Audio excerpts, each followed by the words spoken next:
9. Ignition sequence. We choose to go to the moon in this decade and do the other things, not because they are easy, but because they are hard. One small step for man, one giant leap for mankind. 1, 0, and lift off. Mission complete, Houston. After serving the world for over 30 years, the space shuttle's earned its place in history and it's come to a final stop. Good morning. I'm Trent Parado, Public Affairs Officer at NASA headquarters in Washington. I'd like to welcome you all to the International Space Station Science NASA Social. I'm joined here at the headquarters auditorium by about 150 guests for a very special NASA Social to hear about some of the groundbreaking research taking place daily on the International Space Station, some 240 miles above the Earth. For those joining at home who might not know, a NASA Social is an event where we ask people following one of NASA's social media accounts to come to a NASA center for a behind-the-scenes look at some of the work we're doing. We hope you're all inspired by the human spaceflight endeavors you hear about today, and that you share that experience on social media, and the people following you are inspired to learn a little bit more about NASA's mission as well. Everyone can join the conversation today on Twitter, Facebook, and Google+. Our hashtag today is NASA Social. Today's a very special day in NASA history for those who don't know. 51 years ago, John Glenn launched aboard Friendship 7 Mercury capsule and became the first American astronaut to orbit the Earth. A big part of the legacy of that half-century of American human spaceflight is that we're now able to conduct scientific research in space impossible on the Earth aboard a fully operational International Space Station. The discoveries enabled by the orbiting laboratory benefit humanity and vastly increase our understanding of how humans can safely work, live, and thrive in space. You'll hear a lot more about this from a great and very exciting lineup of speakers today. I want to jump right into it, and that includes a special opportunity to hear from the crew directly. So let's go ahead and get started. Our first guest is Bill Gerstenmaier. He's NASA's Associate Administrator for Human Exploration and Operations. In this capacity, he provides strategic direction for all aspects of NASA's human exploration of space. This includes the continued operation and utilization of the space station, the development of the Space Launch System rocket and Orion spacecraft that'll take us farther into the solar system than ever before, and the commercial crew and cargo programs that provide logistics and will provide crew transportation to the International Space Station. Please help me give a big NASA Social welcome to Bill Gerstenmaier.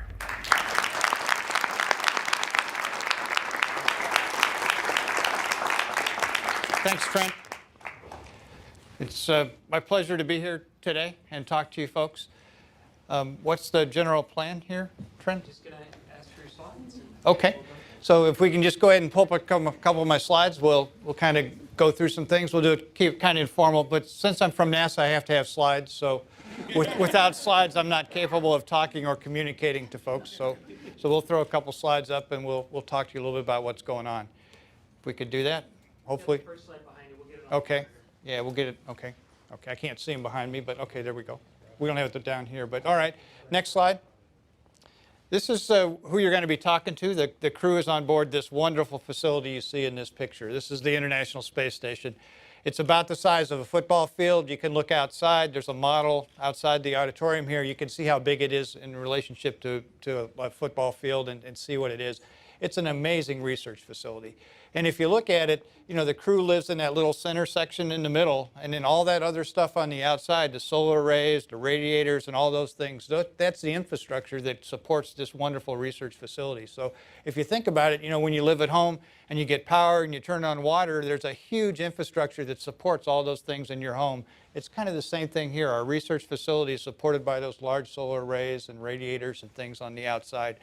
You can also see that little arm sticking up in the middle. That was the Canadian arm that actually allowed us to assemble large pieces of this space station in orbit. So as you know, it took a bunch of flights, I think 30 or so shuttle flights, to actually assemble this wonderful facility in space. So what you're seeing here is an unbelievable international research facility. Next. You know, I think of space station as really the first step in exploration, and these are just two pictorials of what's coming next. This is the Orion capsule in the big picture there. You'll notice it now has the rectangular solar arrays. It used to have round solar arrays. When we made a deal recently with the European Space Agency, they're going to help manufacture that service module that sits behind the capsule itself. It provides the power and propulsion for the capsule. And we did that with the Europeans. This is in development. We're going to fly this as a test flight in 2014 down at the Cape, and we have the crew modules actually down at the Cape right now undergoing outfitting, and they're putting it together, putting all the electronics, avionics, wiring, all the stuff is going inside the capsule for that test flight. It'll be uncrewed, but it'll fly in 2014, so that's pretty exciting. And then over on the left of that picture, you can kind of see the big rocket. That's the Heavy Lift Launch Vehicle. It'll be one of the largest rockets we had. It starts out at about 70 metric tons to low Earth orbit, and it grows to about 130 metric tons to low Earth orbit. We need a rocket that big to go to destinations as far as Mars. And if you look at what it takes kind of vehicle-wise, that station picture I showed you, that's 900,000 pounds in orbit. To take a crew to the surface of Mars and back will require about that same mass in orbit, so roughly 900,000 pounds. So you don't want to do that over 30 shuttle flights in 10 years. You want to do that with a bigger rocket that can carry a lot more, and that's what the purpose of the Heavy Lift Launch Vehicle is. But I think of station as that first step in exploration, and then it's followed by these vehicles. So what we learn on station will directly apply to the things we're going to do as we go to Mars and asteroids and moons and other locations. Next. On board, next slide, please. On station, there's some plants that are growing. I look at these as two things. What's exciting about this is it teaches us about how plants really grow. So you remove gravity, and what causes the plant to grow up? Is it light that causes it to grow up? Does gravity have an influence? How do the roots grow? You really get some insight that you don't normally get here terrestrially. The other thing is genes express differently in space for some reason, and plant genes also express differently in space. So we're growing these plants in space to understand how we can better produce crops here on the Earth. And then also for exploration, we'd like to take some plants with us on exploration so we have a food source for our crew. So I consider this kind of a dual purpose thing. We're learning about things that can help us here on the Earth and can also be pretty beneficial in space. Next. This is some future technology. This little module will be added to the side of space station. It's an expandable technology. So when this package comes up, it's compact, and it's all folded up. It's made out of fabric. It's probably about 6 inches of fabric all folded up tightly. And then we inflate it and expand it. And what this does is this gives you tremendous volume for a very small on-orbit volume going to space. So as we think about going large distances on the way to Mars, you want a nice big habitat for the crew to live in. Maybe you don't want to launch that big a habitat, so we're looking at inflatable structures. So we'll do that on board Space Station in 2015. We'll fly this up and attach it to station, and we'll get a chance to experiment with a new module design. So instead of having all these hard shell aluminum devices, or habitation modules, we'll get a chance to have some expandable technology. So this is another thing that station's doing. Not only doing research, but it's allowing us to experiment with new hardware, new ways to build things as we go forward in space and in exploration. Next. This is just another picture that I think is really unique. Its station teaches us a lot about the Earth, and you can see this image taken of the Earth below, and you can really see where the cities are. It turns out that where we live, especially at night, we generate a lot of lights in those areas, and they really define us as a human species here on the Earth. And I think Don will talk to you some more about some of these images, how he actually took them. Some of the crews will talk to you about it, but I think it's neat to get this perspective of what the Earth looks like. The other thing that always impresses me too is really how thin our atmosphere is when you think about it in this picture. We live in that little tiny space, so when you fly in an airplane, you're down in that little tiny, thin atmosphere that sits around this Earth. So that's a very different construct than the big vastness of space. And you can see the star field, and you can also see some auroras kind of out in the distance. But this is a pretty unique and amazing picture. Next. This is another big thing on Space Station, is it's really an international endeavor. You can see the crew members, they all have patches from their countries on their shoulders. There's a Russian in the middle, an Italian, and then an American, Katie on the left. Or right, and it's pretty neat to think about we're in space with an international crew. Even when you talk to the crew today, you'll be a Canadian there with the American crew members. So again, and the Russians will be off busy doing things on the other side of station. But again, this international relationship and working together and building this international research facility is a tremendous other benefit of space station. So, you know, I think of the Russians really now as truly our partners. We share data back and forth. They fly our crews to space. We really operate in a very seamless manner and share a lot of information. So this is a tremendous benefit of station. Next.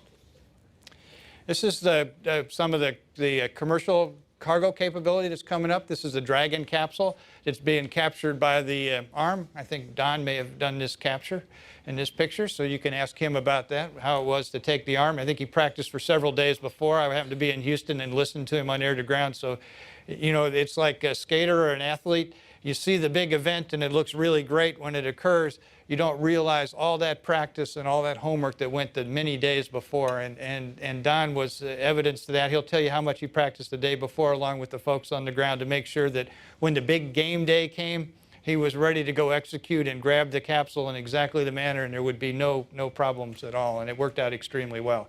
This is getting ready to launch again next Friday, so this is pretty exciting to see these new commercial providers come online and bring us a new way to get cargo to space station. Next.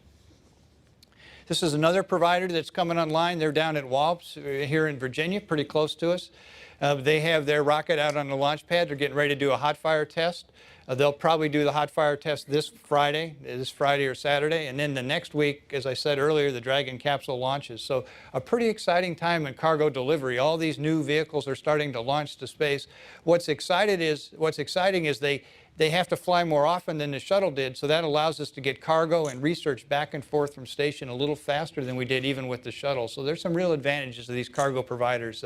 It'll be pretty exciting to see this thing launch from Wallops. I think if you're here in DC, I think if you get up on a rooftop somewhere and you look out to the east the right way, you may actually even be able to see the launch here from the Washington area. So that's something to write down.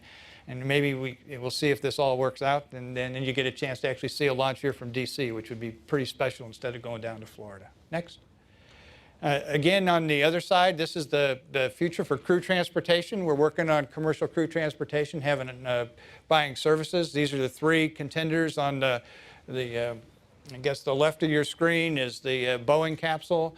The center one is Sierra Nevada, a winged vehicle, and then the right is the Dragon capsule. So again, we're starting that work now. We're doing the development activities with them. We've issued some small contracts to begin work on this area, but it's pretty exciting to see these new commercial providers come online with a new enthusiasm to deliver our crews to station, and it'll be great to have them online. So then if there's a problem with the Soyuz and we need a backup, we have a U.S. capability. So it'll be really super when that happens and comes online. Next. This is one of my favorite pictures, and I'll give you a little context. This is the shuttle, obviously, which you see. This is the shuttle coming to dock at the space station. I think it was around STS-120. What's special to me is that the human crew, 6 crew members took a picture of 7 crew members in that little shuttle. And then down in the dark region to the left, that's flying over Chile. So there's also the Chilean population was taken in this picture. You can't quite see them there, but they're there. So there's maybe 7 crew members or 6 crew members on board space station taking the picture, 7 on the shuttle, and a couple 100,000 down in Chile at the bottom of the picture. The other thing that's interesting is the orange region. That's the region of the atmosphere where the weather occurs. So when you have rain and thunderstorms and all those things, that's where that occurs. Then that little white region, that's the region above the stratosphere, above where the weather occurs, and then it starts fading into space. And then if you think that that's deep space, that dark thing out on the right-hand side, that's not it. That's the window frame. So we kind of fake that to make it look good. But it's a pretty neat image when you think about this. And I think about this, it makes me sad sometimes. I worked in the shuttle program a long time. The shuttle's not flying anymore. But then if you think back to those other pictures I just showed you, the future is commercial cargo, commercial crew, and then the capsule beyond low Earth orbit, pushing out into the universe, going well beyond low Earth orbit, back out to the moon distances, out to asteroids and Mars. It's a pretty exciting challenge. So we gave up a pretty special vehicle, but we gave that vehicle up with a pretty bright future. So our job in the agency is to make sure that that future occurs, and that's what we're working every day, is we're using the space station as that first step in exploration, and we're moving out and going to do great things in space.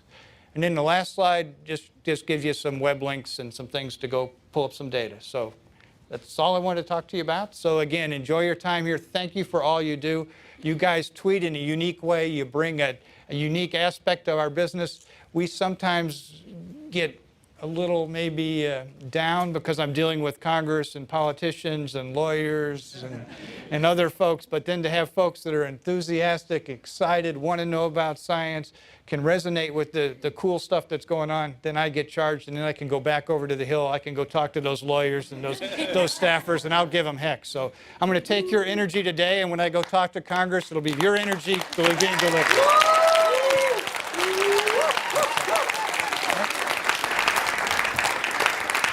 Okay, so we have a couple of microphones in the audience. Let's do some Q&A, and we'll start here. I'm going to go ahead and queue up a few. That'll be the next one. And then, Hi, my name's Zayden, and I have 2 questions. One is, why is Orion going to have 4 solar panels?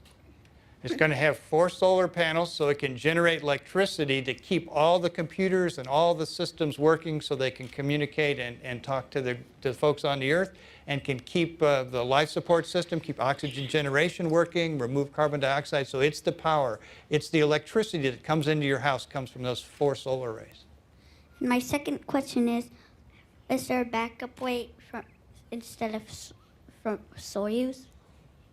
Yeah, right now we're totally dependent on the Russians to deliver our crews to and from space station. But those new vehicles I showed you, the Boeing CST-100, the Sierra Nevada Dream Chaser, and then the Dragon capsule, those 3 are coming online. So we have 3 people that are building another way. They'll probably fly in 2017, which is seems like a long way away. That's 4 years away.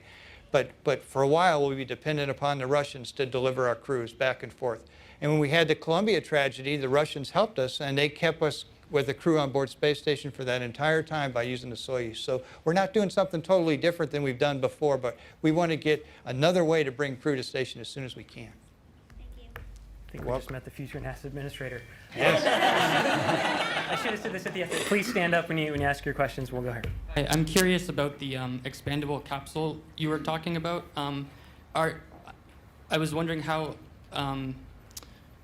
if micrometeorites and other space junk are a concern with a soft capsule like that. Yeah, and what we're really doing with space stations, we're going to get a chance to see how it really operates in space. It's pretty thick if you look at the material, and it's Kevlar, so it's very, very tough and durable. We don't think it'll have any micrometeoroid problems, but we'll actually get a chance to see how well it performs. The other advantage is, from a radiation protection standpoint, when radiation particles travel through aluminum, they hit the aluminum and then they tend to splatter into smaller secondary radiation events. Those can be just as problematic to the human as the primary particle going through. With the fiber material on the outside, we don't believe that scattering will occur. So then you could put like a water layer on the inside, and that could absorb all those particles, and they won't be as problematic to the crew. So that's another thing we want to go look at when we fly this on station. And then the last thing is, it's so thick, it has very stable thermal properties, we believe. So we won't see the big thermal fluctuations we do in a typical module, we believe. So again, we're going to fly at the station to make sure all this stuff works. So we'll get a chance to see how well it does with micrometeoroid debris. We'll see how it works with radiation, and we'll see how it works with thermal. And that'll be really important for us if we want to use one of these modules for exploration. So station is an unbelievably great test bed to test those exploration technologies as we move forward. Hi, Rocketman528 on Twitter, Jeff Wallace. Can you walk us through some of the upcoming important commercial crew milestones that might get us all excited? Okay. In terms of the milestones, I would say for cargo, again, the launch a week from this Friday out of the Cape with the second Dragon flight. That's pretty exciting. For the first time, we'll have cargo in the back. We call it the trunk of Dragon. There'll be some grapple bars in the back that will actually come out and get attached to the radiators. So the first flights, we didn't use the trunk, but now we're going to use the trunk. And eventually this module that you see on the screen right now in front of you, the inflatable module, it actually rides up, that inflatable module actually rides up in the trunk of the Dragon. So we're actually learning how to carry cargo on the outside as well as the inside with the Dragon capsule, and that's the first time coming up. The hot fire test for the Antares rocket at Wallops, that'll be pretty exciting. That's a brand new launch pad. It has not been used for a rocket launch before, so that's a pretty exciting thing coming up. And then in the cargo and the crew world, there'll be some, there's been some test firing, some parachute things, some abort tests will be coming up. So there's quite a bit going on in the crew world. But I would say for me, more near term is to see how well this cargo stuff comes online and can we really get a good supply chain back and forth to space station. Can I see hands for a second?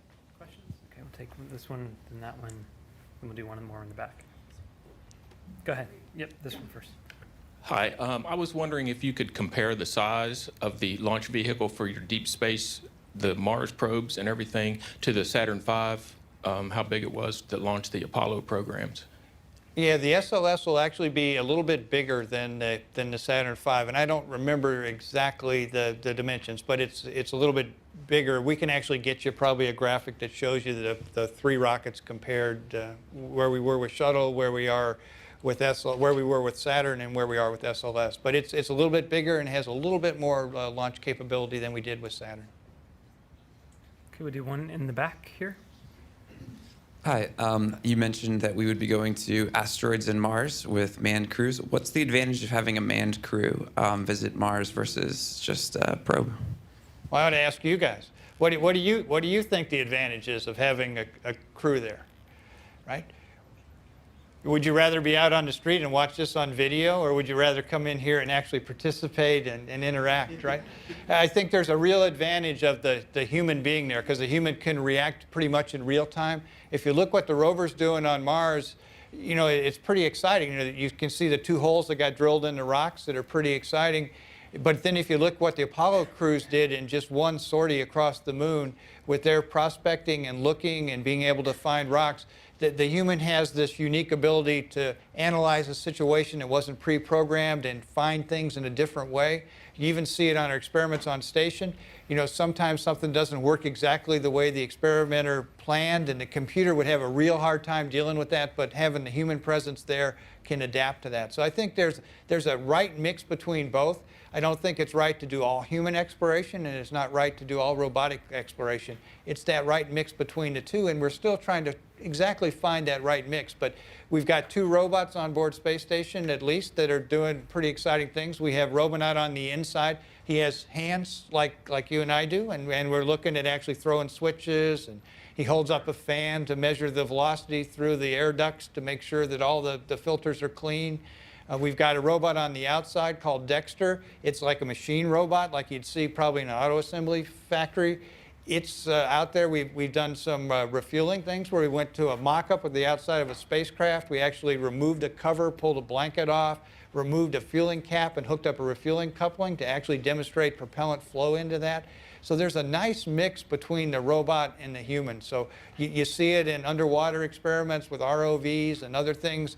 And there's a right mix between those two. But I think that human, although it's tough bringing the human there because you have to bring life support and all the food and all the normal things that support us, but then you get a tremendously flexible, intelligent device, the human, that can actually do some amazing things and deal with things in a different way. But you ought to think about it yourselves and imagine if this task was done with a robot or was done with a human, what do you see as the advantages? And those would be good things to go tweet to your friends. Maybe one more question here in the back left. I'm Joe Constant. Are there plans to start using the Western launch sites more, such as Vandenberg? There will be some launches from Vandenberg for expendable satellites using the SpaceX system. We just had the Landsat data continuity mission was just launched out of Vandenberg. That's an Earth observation satellite that provides a lot of images of the Earth. It has a spectrometer on it so we can look at crops, look at forest fires, those kind of things. It's a continuation of the basic Landsat mission. So there'll be a fair amount of launches out there, but almost all our human missions will come off the East Coast as we look forward. All our station missions will also probably come off the East Coast. So before we start the downlink, I just want to plug the @ISS Research Twitter account, which you can follow, and it's actually pretty active. At least a couple times a week, we have new content that shows some of the investigations and experiments that are happening on station. Maybe have time for a very, very fast question if we're lucky. Does anyone have a quick one? Let's go right here. Hi, Gerst. What are the plans in process now for extending the life of the space station beyond 2017, 2020, and what is its usefulness in maybe launching other missions beyond? Yeah, again, I think right now we've got station officially going to 2020. You know, we're starting to think about what are the advantages of continuing to do research beyond 2020. And I think as you see some of the science described here, you'll see a natural reason that, hey, if you knew you were going to be operating beyond 2020, you might change the way you do your investigation. You might do things a little bit differently. So we're in the process of starting to think about how much we can extend station. The physical hardware is probably good till 2028 or so. So we're trying to figure out when the right time to start talking about that is and start moving forward. So you'll see us start describing and moving things forward. Okay. So we're gonna Right, jump so I think in we're now. ready to go to the crew here. And this is really special, what you guys are getting to see here. We don't normally do this. You usually get videotape things because we can guarantee those. So live stuff is really risky. So you should really appreciate what you're getting to see here. Yeah. Go ahead. We'll let the mission right. control get started here in our control room.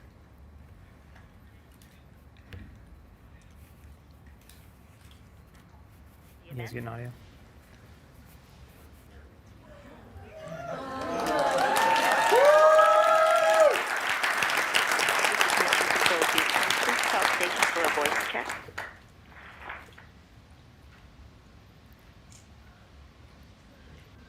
Let's see. Okay, all right. Well, okay, station, this is NASA headquarters. How do you read? Great, good. I'm going to take that as a yes. Headquarters, Space Station has you loud and clear. Welcome aboard. Fantastic. Great to see you guys. We have a quick word from one of our speakers, and then we'll get started. Please go. Hey, this is Gerst. Thank you guys for doing this today. You got about 150 folks here in the auditorium. They are excited about station research. They are ready to type out your words and your messages, so have fun with them today. They got great questions for you. Enjoy your interaction with the crowd here at headquarters in the auditorium. Great to see you guys on orbit. Nice to have communications today. Well, we have a number of guests here with us that have a number of questions, so we'll go ahead and jump into it. Show of hands. We'll start here, right there, and then there. And please stand up. Hi, this question is for my nephew back home, Thomas. Thomas wants to know how much time would the International Space Station take to perform a collision avoidance maneuver?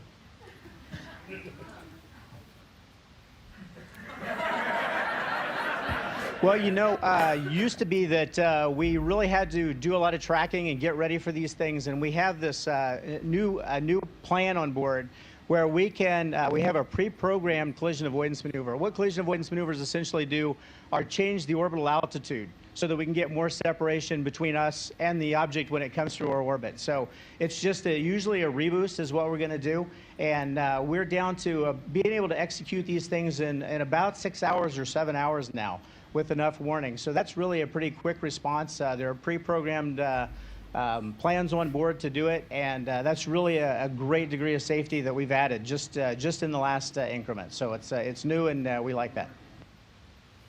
Go. Hi there. Did you all get a chance to see the meteor, the asteroid that came through last week?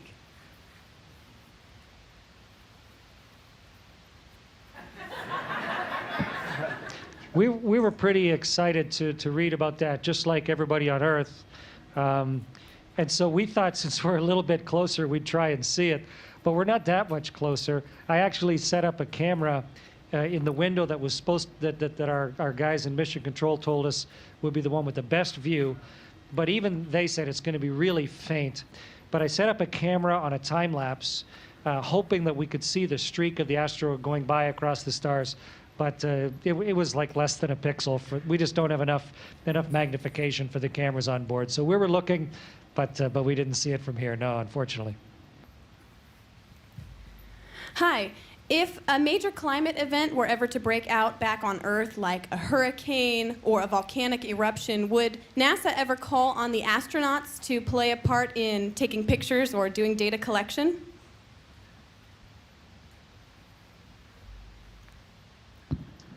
Yeah, they sure would. As a matter of fact, every day we get requests from scientists around the world to look at changing events, weather, geologic events that are relatively quick, such as sedimentary changes in rivers.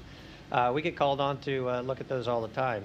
And so generally, though, we try to squeeze them into our general workday, but we're always excited to have a chance to have this really unique perspective on something, particularly if it's helpful. In the Russian segment, they do the same as well. They've been able to identify places where mudslides, landslides have occurred, and been able to identify even the sources of those. So that's a really good thing about having people up here to pick those things out. How much oxygen do you use in the space station daily?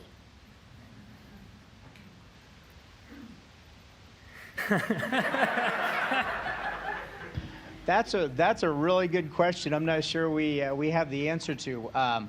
We of course are using it up. A lot of us. There are 6 of us on board, so we use a fair amount every day, and we have specialists on the ground, our environmental control specialists, who keep track of how much we use, and we have oxygen generation systems on board too to replenish that. So kind of over the course of the day, they take care of it and keep replenishing it. And it's one of those things that, fortunately, as astronauts, we don't really have to worry about too much. We just wake up every morning and our oxygen is right at 21.1%, and our pressure right back here on the gauge is at about 740 millimeters of mercury, and we're good to go. So they have a great plan now. We use a little water to generate oxygen out of that, because H2O has the water has oxygen in it. We get our oxygen from that.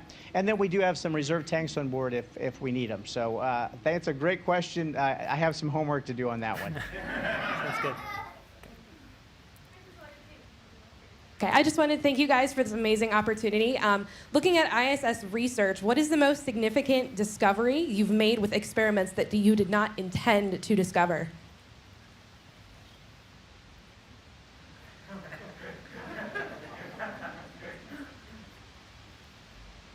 Well, I tell you, there are discoveries going on all the time, because we're involved in just a subset of the science that's going on here. And we have to pick our favorite things. I like medical research, but there's one, the capillary flow experiment, where we are in contact real time with the scientists that designed it. And we're able to look together. We're actually looking at the experiment, and this has to do with fluid flowing through different chambers they've designed on the ground. And they're able to see it on a video. And both of us together can go, oh, wow, what just happened here? And we go back and look. And they're finding out ways to control tiny bubble flow and to control fluid flow through veins and tubes. And what this allows them to do, and the reason why I think it's so important, is not only are they designing pumpless fuel systems for spacecraft and zero gravity, but it turns out a lot of these engineering principles that they're actually tweaking daily with this experiment, these principles apply to very small amounts of fluid. And so your lab on a chip, your medical diagnostics that use blood and urine flow in little tiny chips, they're able to actually expand the capabilities of these devices to measure things we've never been able to measure before. So you get tinier, smaller medical devices that can go places that they hadn't been able to before. Onto here. My question is about the fish that were recently brought up in October on the Soyuz launch, but actually brought you, Mr. Ford, up to the space station. What is the status of those fish? Are all 32 still alive up there in their little aquarium? And what other animals does NASA plan to bring up to the space station, or has brought up to the space station, and what do we learn from them?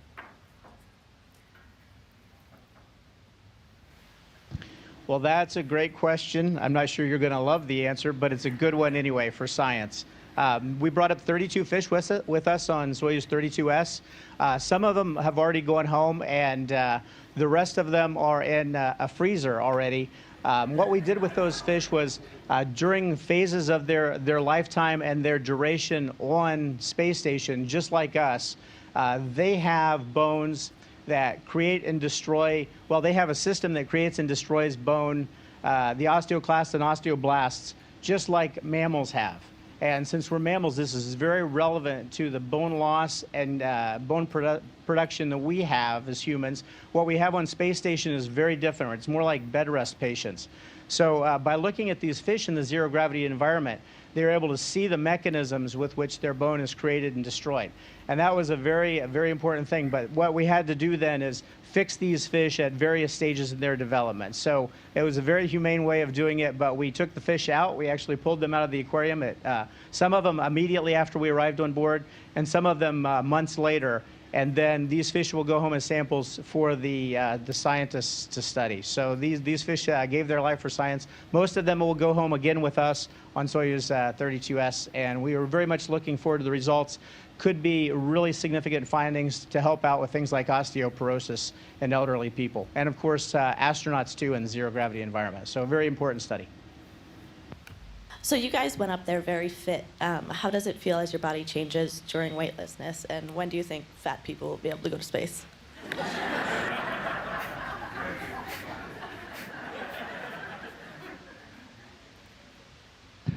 It's all of us have been lucky enough to fly before this long duration flight. I think everyone would agree that the process by which our bodies adapt to weightlessness, you can feel it. And you can see how your body is changing. It's really rapid for the first week or two, almost day to day, as the fluid shifts, as your balance system changes and relates to how you see things, how coordinated you are in weightlessness. You're pretty clumsy when you get up here, but after a while, maybe sort of like a young ape swinging through the jungle, reaching out for vines, we get used to it, and you get pretty graceful in weightlessness as you adapt. But it definitely takes time. We also lose a little weight, but mostly it's just water, because there's no fluids pooling in the lower part of our body that our body's constantly pumping up to our head. Our legs get really skinny up here because gravity's not pushing the fluids down to our legs. And to live on a space station, you have to pass a really hard physical, just because we can't afford to get sick up here. We really want to have healthy people. But we're trying to open the doors to space to everybody. That's the whole purpose of this, is figuring out how to safely get to space and back again. And just like early in aviation, at first it wasn't for everybody, and it was only a very select few could fly. And now, of course, pretty much anybody can fly anywhere around the world. And we're just in the early stages of that. We haven't invented everything we need to invent yet. But hopefully soon, everyone will be able to get this incredible experience that we're lucky enough to be part of. Hi, my name's Ray. This is really cool. You guys are growing plants up there, and I'm kind of interested in how you're doing that. And also, we were told that there is change in gene expression in those plants. Wondering if you could elaborate a little bit on that. Thanks.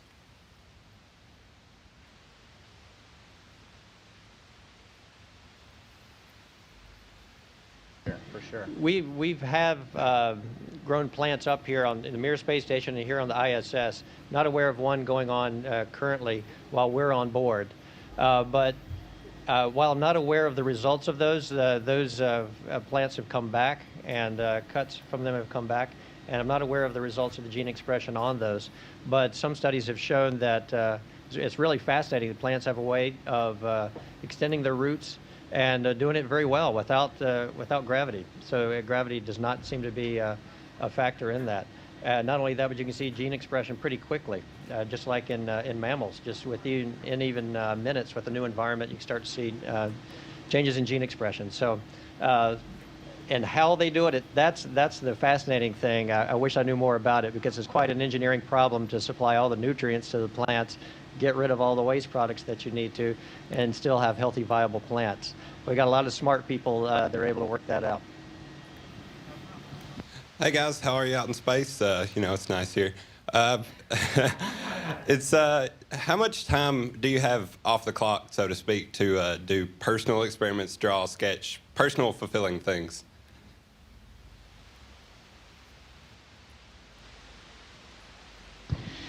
We have a very busy life up here, to be quite honest with you. The week the work week is pretty full. We joke a lot, but it really feels true. There are 2 days of the week. There's Monday, and then but it just goes by, and then it's Friday, and then the weekend goes by, and it's Monday again. And we have no lack of things to do. I've been up here for probably almost 120 days, and I've never not had something else that I wanted to get to as soon as I was done doing the thing I was working on. So it's just really an incredibly busy place. We do have weekends free, and we have tasks lists of things that we can do to help mission control out to get a good start on the week. And we try to do a fair amount of that. We clean the module and stuff on the weekends as well. And we exercise 2.5 hours every day, even on the weekends. So all that stuff adds up to a significant amount of time, just maintaining our health and fitness and maintaining the space station complex. But we do have slivers of time, and we all have projects we bring up. I have my little red book. Sometimes we don't show it to other people because we don't want other astronauts to steal our ideas. But when I go home, if I haven't had a chance to do all the things I wanted to do, I'm going to pass it on to these guys and let them try it out too. But there are just, you probably have a lot of ideas of things you'd like to try up here. I'm an attitude dynamics guy. That's kind of what I studied as a grad student. And there are some things I want to do to demonstrate some things that I think you can only demonstrate in space. And I've already made a few tapes about some attitude dynamics and things just and sent to the ground as personal ones that I'll edit post-flight. And of course, there are things we just like trying to do as well. Sometimes on a Friday night, for example, when we don't have to worry about the next day usually, we'll get back in Node 1 at dinner time and we'll try things. We'll do water experiments and water bubbles and try to capture them or move them around and just try various things that we find interesting to us. So we do have some spare time to play in space, and we can thank Mr. Gerstenmaier for giving us those little slivers up here to enjoy the place too. And of course, we do a lot of photography out the windows. It is almost impossible to pull yourself away from the window. The cupola is just gorgeous. The Russians have some windows too that are very high quality windows to look out and take photos out. And every time you go to them, there's something there that just sucks you in. And once you just want to stay there at that window and not go away. And so that's what we do with our spare time. It's a little bit like being in a dreamland up here, frankly. Every day is like a dream, and I know I'm going to wake up in 4 or 5 weeks and go, was I really there? I can't believe I was really there and in zero gravity. I'm really in zero gravity, so you check it out. So it's a pretty fun place to be, and we do have a good time up here. Hi, this is probably the coolest day of my life. I just wanted to know, you spoke out the window and all the pictures you've taken. What's probably your favorite time to look out the window and one of your favorite pictures you've ever taken?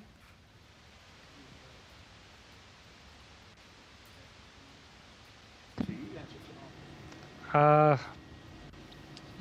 don't think I have a favorite time to look out the window.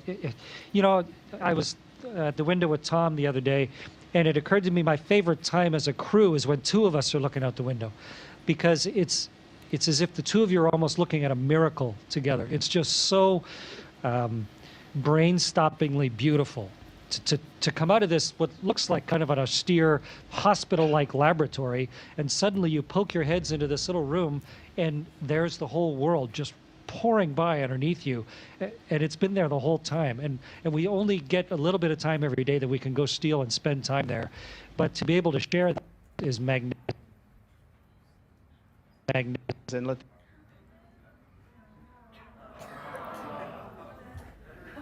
Okay, we're gonna try to reconnect here in just a moment. So I'll give it a sec. Okay, looks like we have it back. We hear you.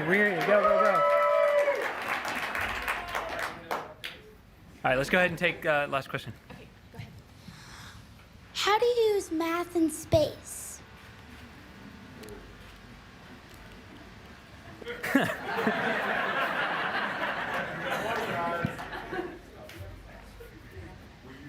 Sorry, could you repeat the question, please? We didn't hear it.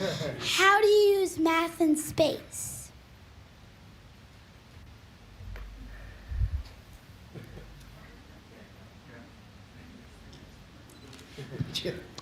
How do we use math in space?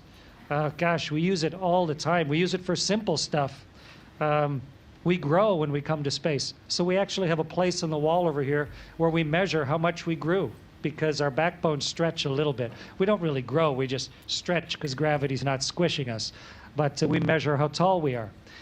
We use math to try and find the spaceship when we fly up here to rendezvous and dock. And it's like a big triangle the whole time between the Earth and the other spaceship and us. And we're constantly doing the trigonometry, the Pythagorean theorem, the square of the hypotenuse and all that to figure out where we're going to go next. We use it just for calculating speeds and measures here all the time. We're emptying one tank and filling up another tank. Some of the math is pretty complicated for a rendezvous. Some of it's very simple, just to see how tall we are today. So gentlemen, before we lose you, we have one of your colleagues here who's going to be speaking to us next, and just wanted to give him a quick opportunity to say goodbye to you. Don? Hey, this is Don Pettit. I'm jealous that I'm down here and you're up there. All right. So thank you for answering our questions. We really do appreciate it, and best of luck up there. Thank you.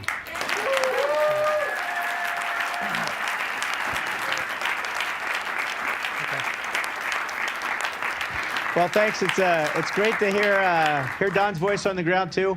He left a legacy up here. A lot of his equipment he brought up here is still on the walls, and we just try to live up to Don's high standards and learn all we can up here. Nice working with you guys today. Have a great day. Thank you.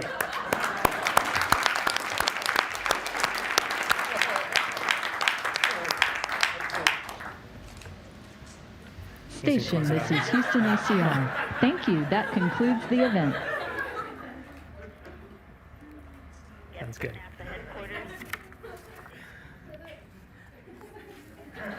All right.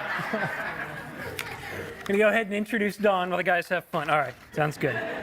So our next guest, astronaut Don Pettit, is a veteran of 3 space flights, having logged more than 370 days in space, over 13 hours of spacewalks.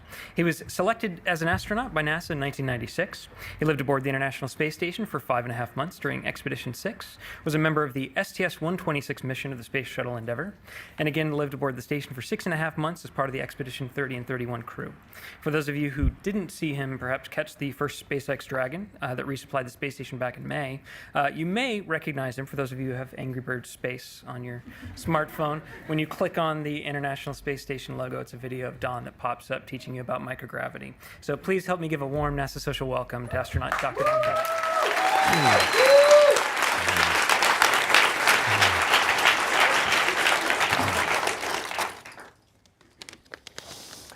I've got some techno stories to tell you, although I'm told that I only have 5 minutes to actually talk and then questions, so maybe not techno stories, but a techno story.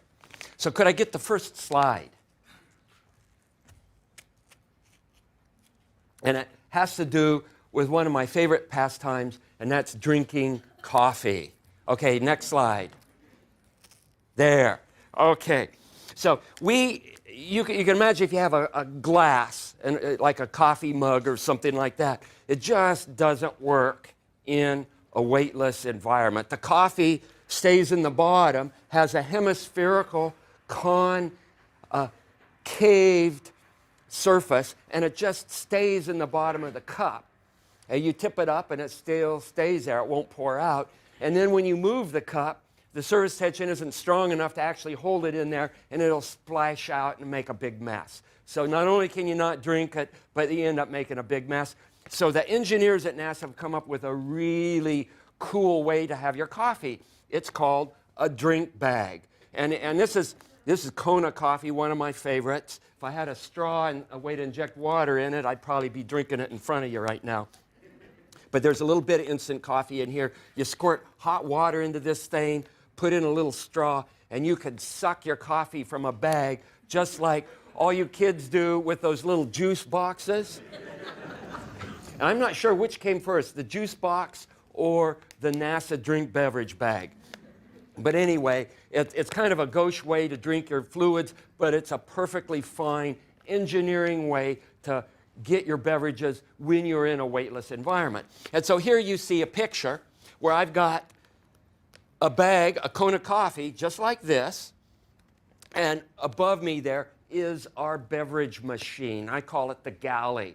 And it's basically a hot water, cold, or I should say room temperature water a machine that can inject either room temperature water or hot water into one of these bags so that you can drink your bag of coffee.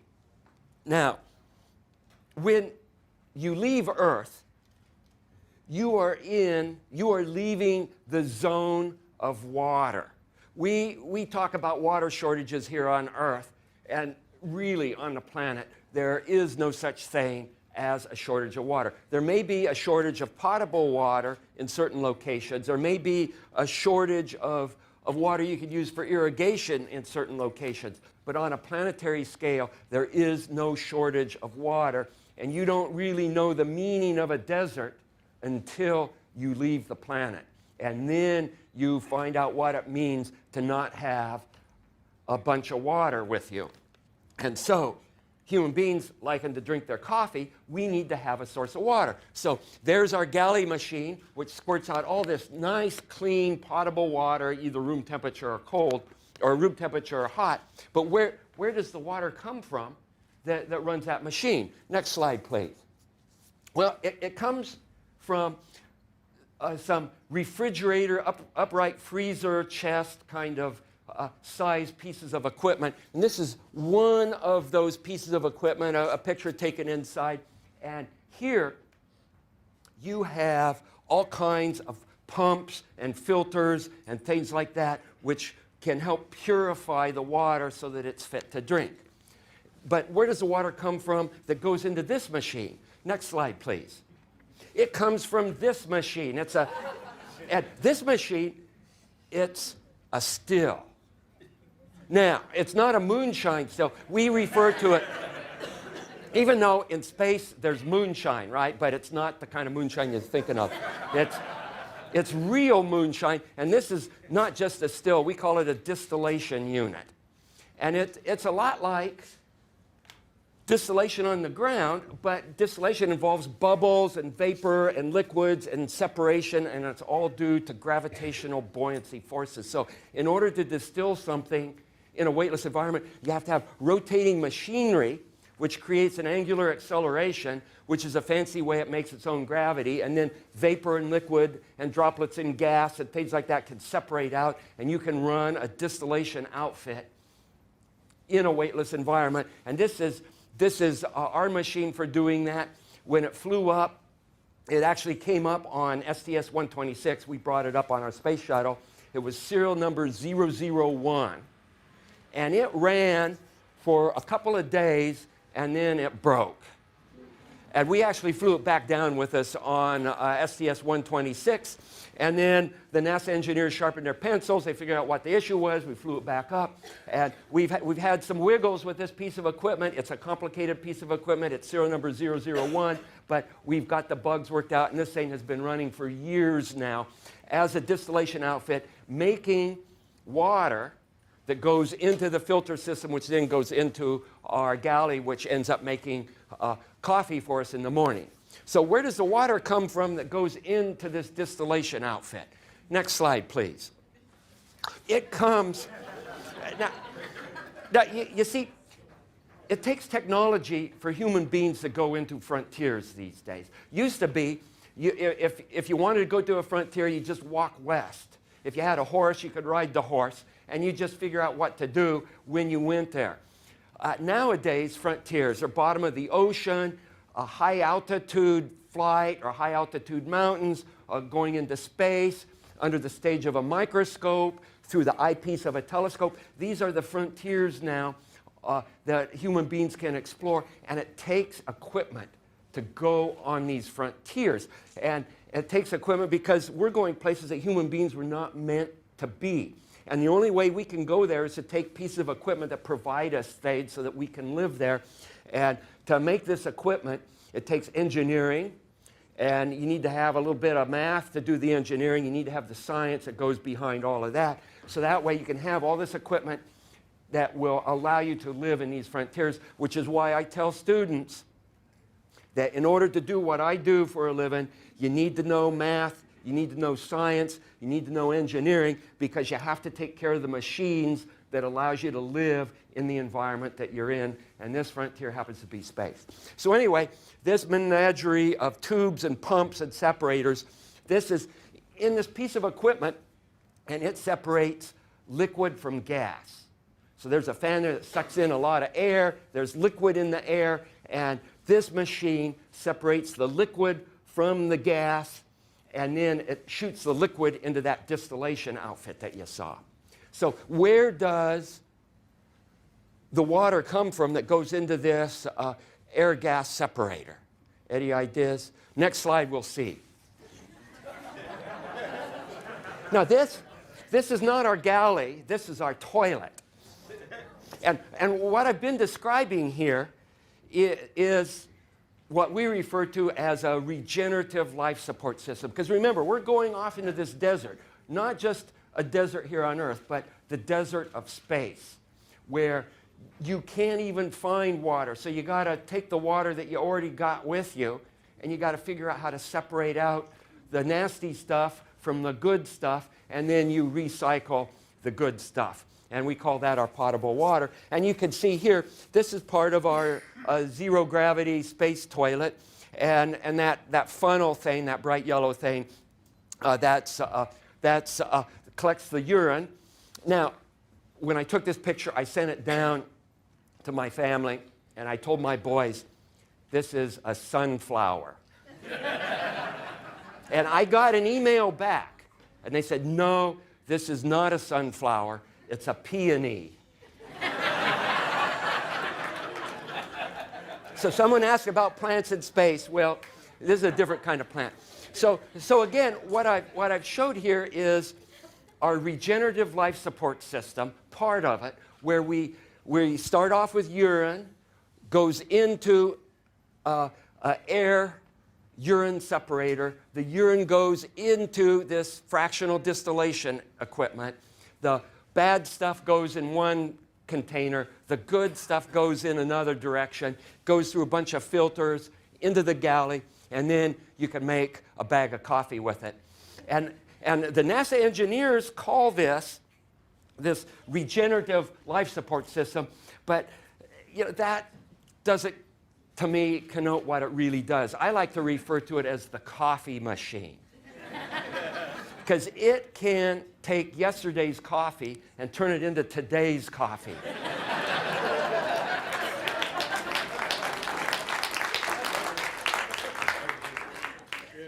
So with that, that was my 5-minute spiel that was probably more like 8 minutes. Sorry about the stories. I've got lots of techno stories to talk about. I only had time for one.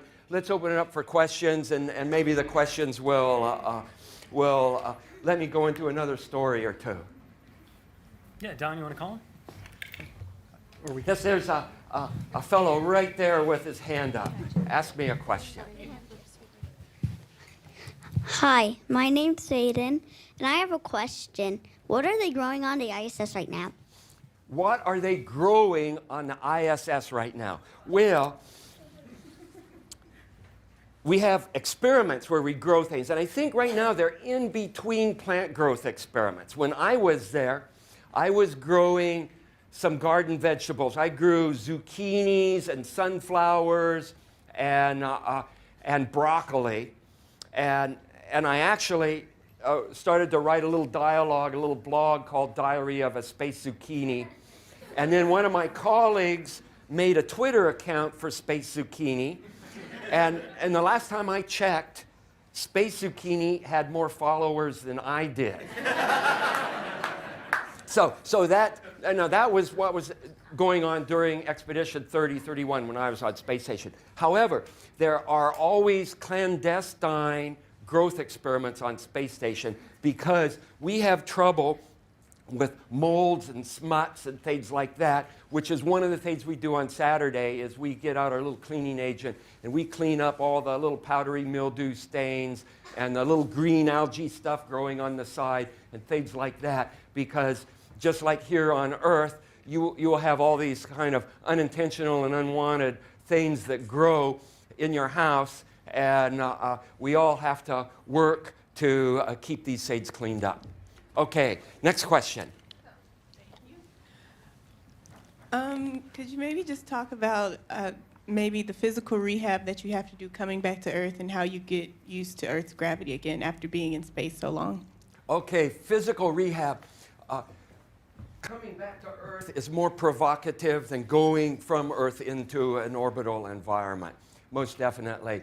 And you are strong. We're actually physically stronger when we come home than when we launch. A part of it is exercising for 2.5 hours every day, because how many people in the middle of your career do you get to exercise 2.5 hours, hardcore exercise, weightlifting and hardcore cardiovascular exercise? Most people don't do that for 2.5 hours every day if they're actively working at some other job other than working out for 2.5 hours every day. And so when we come back, we are in really good physical shape. However, it takes a while for your body to get used to gravity again. You have some control issues. And here's one example that I found fascinating. If you hold your arm out now, you don't feel the weight of your arm, but you feel the weight of this bottle of water. Your brain acts like an electronic scale, a laboratory electronic scale that tears out the weight of the beaker and only weighs what's in the beaker. And so by tearing out or zeroing out the weight of the beaker, then you know the weight of the stuff that you put in it. And so your brain is tearing out the weight of your arm. It's a no factor, and you feel the weight that you hold in your arm. And your brain does this automatically, and you don't even know that it's happening. You hold your leg up, you really don't feel the weight of your leg. When you come back to Earth, your brain stops doing that because it hasn't had to do that for the last 6 months. And so you hold your arm out, and now you feel the real weight of your arm, and it feels heavy because you're not used to feeling that. You hold your leg out, and it's like, whoa, my leg weighs 1,000,000 pounds. And you bend your head over like that, and it feels like somebody's stacking a lead weight on the back of your head because your body isn't used, your brain isn't used to subtract out the weight, the effective weight of its own brain. And it takes maybe 10 or 12 hours for this algorithm to get kicked back in again. So that's one of the surprising things I found when I came back to Earth, is this electronic scale aspect of your brain and how it tears out the weight of your limbs so that you only feel the water in it. Next question. Hi, Don. I'm working on the Windows on Earth project you may or may not be aware of. It's to help you guys track your photo locations right from the cupola. And part of what I learned about actually just recently, you invented a whole new machine to actually do night photography.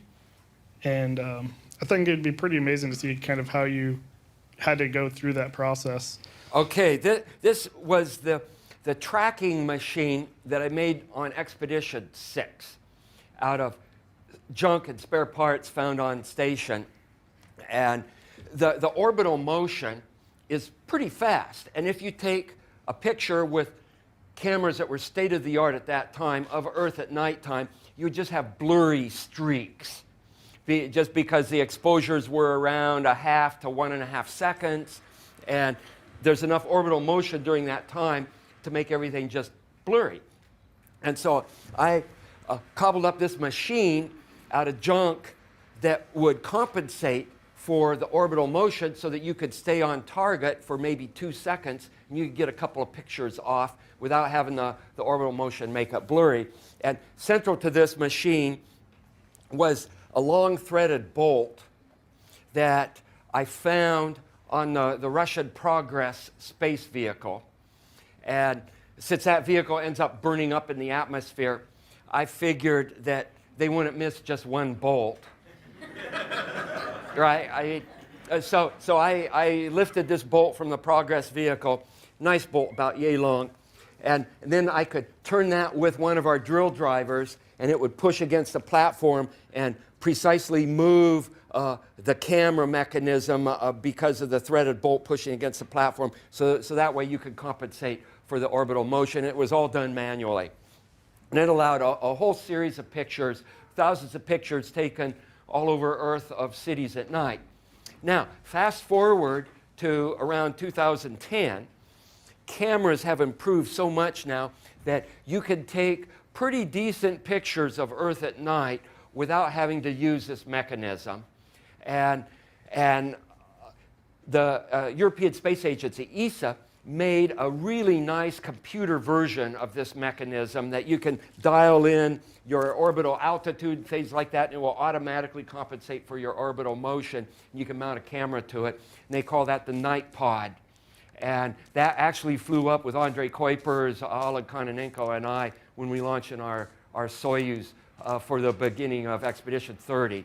And we used that on station. And with that machine, you can take amazing pictures of cities at night now or any other nighttime view of Earth because it will track and basically cancel out the orbital motion for the duration of the exposure. Yes? Hi. A lot of science is counterintuitive. And I was wondering if you recall anything where you had to kind of get your head around because it wasn't what you expected. Intuition, particularly technical intuition, is one of my favorite subjects, and which I believe is one reason why we as human beings like to go to frontiers, because we are used to living here in our little cities and suburbs, and we've got sidewalks, and we have grocery stores, and everything operates in a well-known manner, and then you go to the bottom of the ocean, or you go into the stratosphere, or you go into space, and all of a sudden things don't work the way that you are pre-programmed, your intuition, your experience thinks that they should be working, and that makes an environment that's rich for discovery. And I think that's part of the reason why human beings like to go into frontiers. One, it's cool, but two, it's a fascinating environment, rich for discovery, and in the long run, this is what makes our society affluent. This is why we have the standard of living that we do right now, is because people in the past did exploration and they learned new things. So the idea that you go someplace where your intuition no longer applies, that's the whole point of going into space right now. And every day I would see something that would just make my jaw drop because it ain't supposed to work that way. But it does, and that's because we are in this amazing environment. And just a couple examples. One is to make a large sphere of water. And we've all seen spheres of water in space, you know, little spheres, maybe an inch in diameter. I'd make a sphere the size of my head. And for the only reason of, I know that the ratio of surface tension force to inertial force will decrease as the sphere gets larger and larger and larger, which basically is a fancy way of saying that the role of surface tension becomes smaller as the sphere gets larger, and other things will dominate its behavior. And so I made this big sphere of water just to see what might happen. And so you'd make this big sphere of water, and then you'd puff on it. And then you'd squirt water at it, and you'd do whatever you think might be fun to do to this big sphere of water, and you would observe its behavior. And I found just watching this big sphere of water to be a jaw-dropping experience. Yes? Do all solids stay solid in space? Do solids stay solid in space? Yes. And the reason they do that is because of this big word that we have. It's called thermodynamics, which if you go into engineering, you'll probably have more classes in that than you would care to have. Thermodynamics is not known as to be one of the more exciting classes to sit in a college lecture. However, the stuff you learn in that class, you will use every day as an engineer. But anyway, getting back to solids. A solid, it's a material property, and unless you somehow transcend its melting point, either through temperature or pressure, it will stay a solid. So by virtue of going into a weightless environment, solids will still remain a solid unless you change its temperature beyond its melting point, or you increase the pressure which will cause it to melt, which is why we can ice skate, because you have a layer of ice and you have ice skates. By getting on the ice skate, the blade of the ice skate is so narrow with your body weight, it increases the pressure right at the contact zone and it melts the water. So when you're ice skating, you're really sliding on a little film of water. Next question. For one more question. Okay, I have a group of middle schoolers in the Bronx who would really like to know, what is your favorite science in microgravity? What is my favorite science? Well, that's kind of like asking what is your favorite movie or what is your favorite food. It kind of depends on your mood.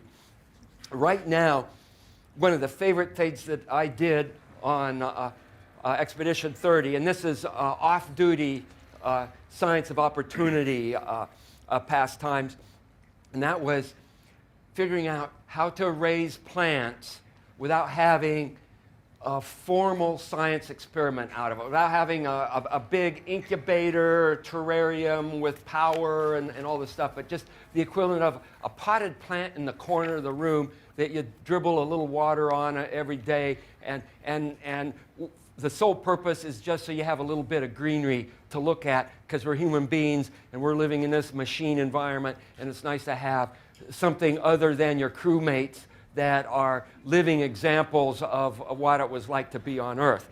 And so raising space zucchini and space broccoli and space sunflower were one of my favorite pastimes on this last mission. And trying to figure out how to do it when you don't have any dirt and you don't have any nutrients, and all you had to start off with were a couple of seeds. And what I found that I was able to do was to take food, little leftover food things, and I could compost it. I'd make my own compost, and then, which is just a fancy way of saying that you let your food spoil. And then you take the juices from that compost, which I referred to as tea, and then I would aeroponically, aeroponics is different than hydroponics, and aeroponics is something that NASA has been a big instigator in researching that topic. But I would use aeroponics with this compost tea taken from our spoiled food products and use that as the nutrient base to grow the plants. Please help me give big thanks to Don Pettit. Thank you so much, Don.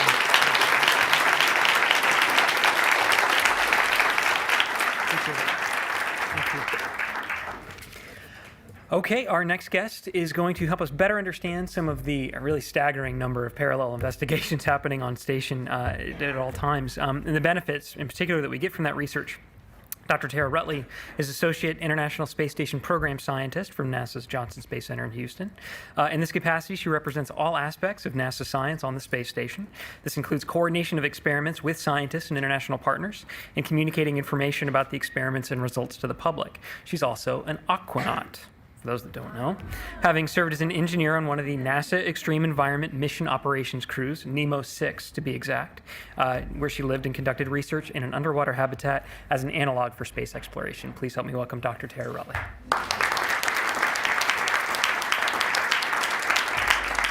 Hey, thanks guys. It's really fun to be here. First things first, science is fun. And that's why I'm here, right? And that's why you're here. That's why we're all loving NASA. And so I guess we'll get started with the first slide. Let's see. So I hail from @ISS_research. That's my office, where we tweet in 140 characters or less the best science that happens on the station every day. So you should definitely keep up with us. If you're not, now you are. And I work in the Space Station Program Science Office out at Johnson Space Center. And it is our job to keep up with the science that's happening on station and communicate it to you guys. And so I'm here to talk today about some of the benefits that I think are going to resonate with you all, because I bet you, like any other American, are interested in what we're doing on station and why we do it and what we're getting out of it. So that's what I'm here to share with you today. So we'll go to the next slide, please. What kind of benefits come from research in space? Well, that's a loaded question. And the first thing we all have to remember is science takes time. It's a little bit of a different culture here at NASA when we're used to these shuttle launches with the fire and the attention with every launch as a major milestone. So now we have this orbiting laboratory on orbit. And it's a little bit, it has its peaks and valleys in terms of the really cool stuff that's going on. For me, I think it's cool all the time. But it's a laboratory unlike anything else on Earth. In fact, there is nothing like it even on Earth. There's nowhere that you would find any kind of laboratory that would share material sciences facilities with life sciences facilities, with plants and humans. And so the challenge in itself being interdisciplinary is the first challenge. But we get it done, and we get a lot of science done. In fact, the crew that you just saw on orbit has done the most science in the history, I think, of station to date. So they're very, very busy with all the research that they're doing up there. And that's the purpose of the space station. It's to do research. So we can learn how to better ourselves here on Earth and how to get us to the next step beyond low Earth orbit. So the way that our brains can kind of get our minds around kind of categorizing some of the cool stuff that comes from the station research are in three categories we like to discuss. The first being advancement of scientific discoveries. We as human beings we have a thirst for knowledge. We like to advance the textbooks. We like to figure out where we come from, where we fit into the big picture. And there's a lot of discovery science that's happening on station. And I'll share some of those with you today, too. There's a lot of Earth benefits that are coming from the work we're doing on station. Anywhere from advancements in telemedicine to the robotic surgery, brain surgery that you see in the image here. That was a derivative of the Canada arm. These are all things that we even talk about vaccine development. There are things that benefit you that come from the research that we do on station. And then lastly, we like to speak in terms of space exploration benefits. So some investigations that we do may be solely for the benefit of getting us to space and getting us further beyond low Earth orbit. And that's cool too. So we've got three major categories that we keep up with, and I'm going to share some of the results and benefits with you guys today. Next slide, please.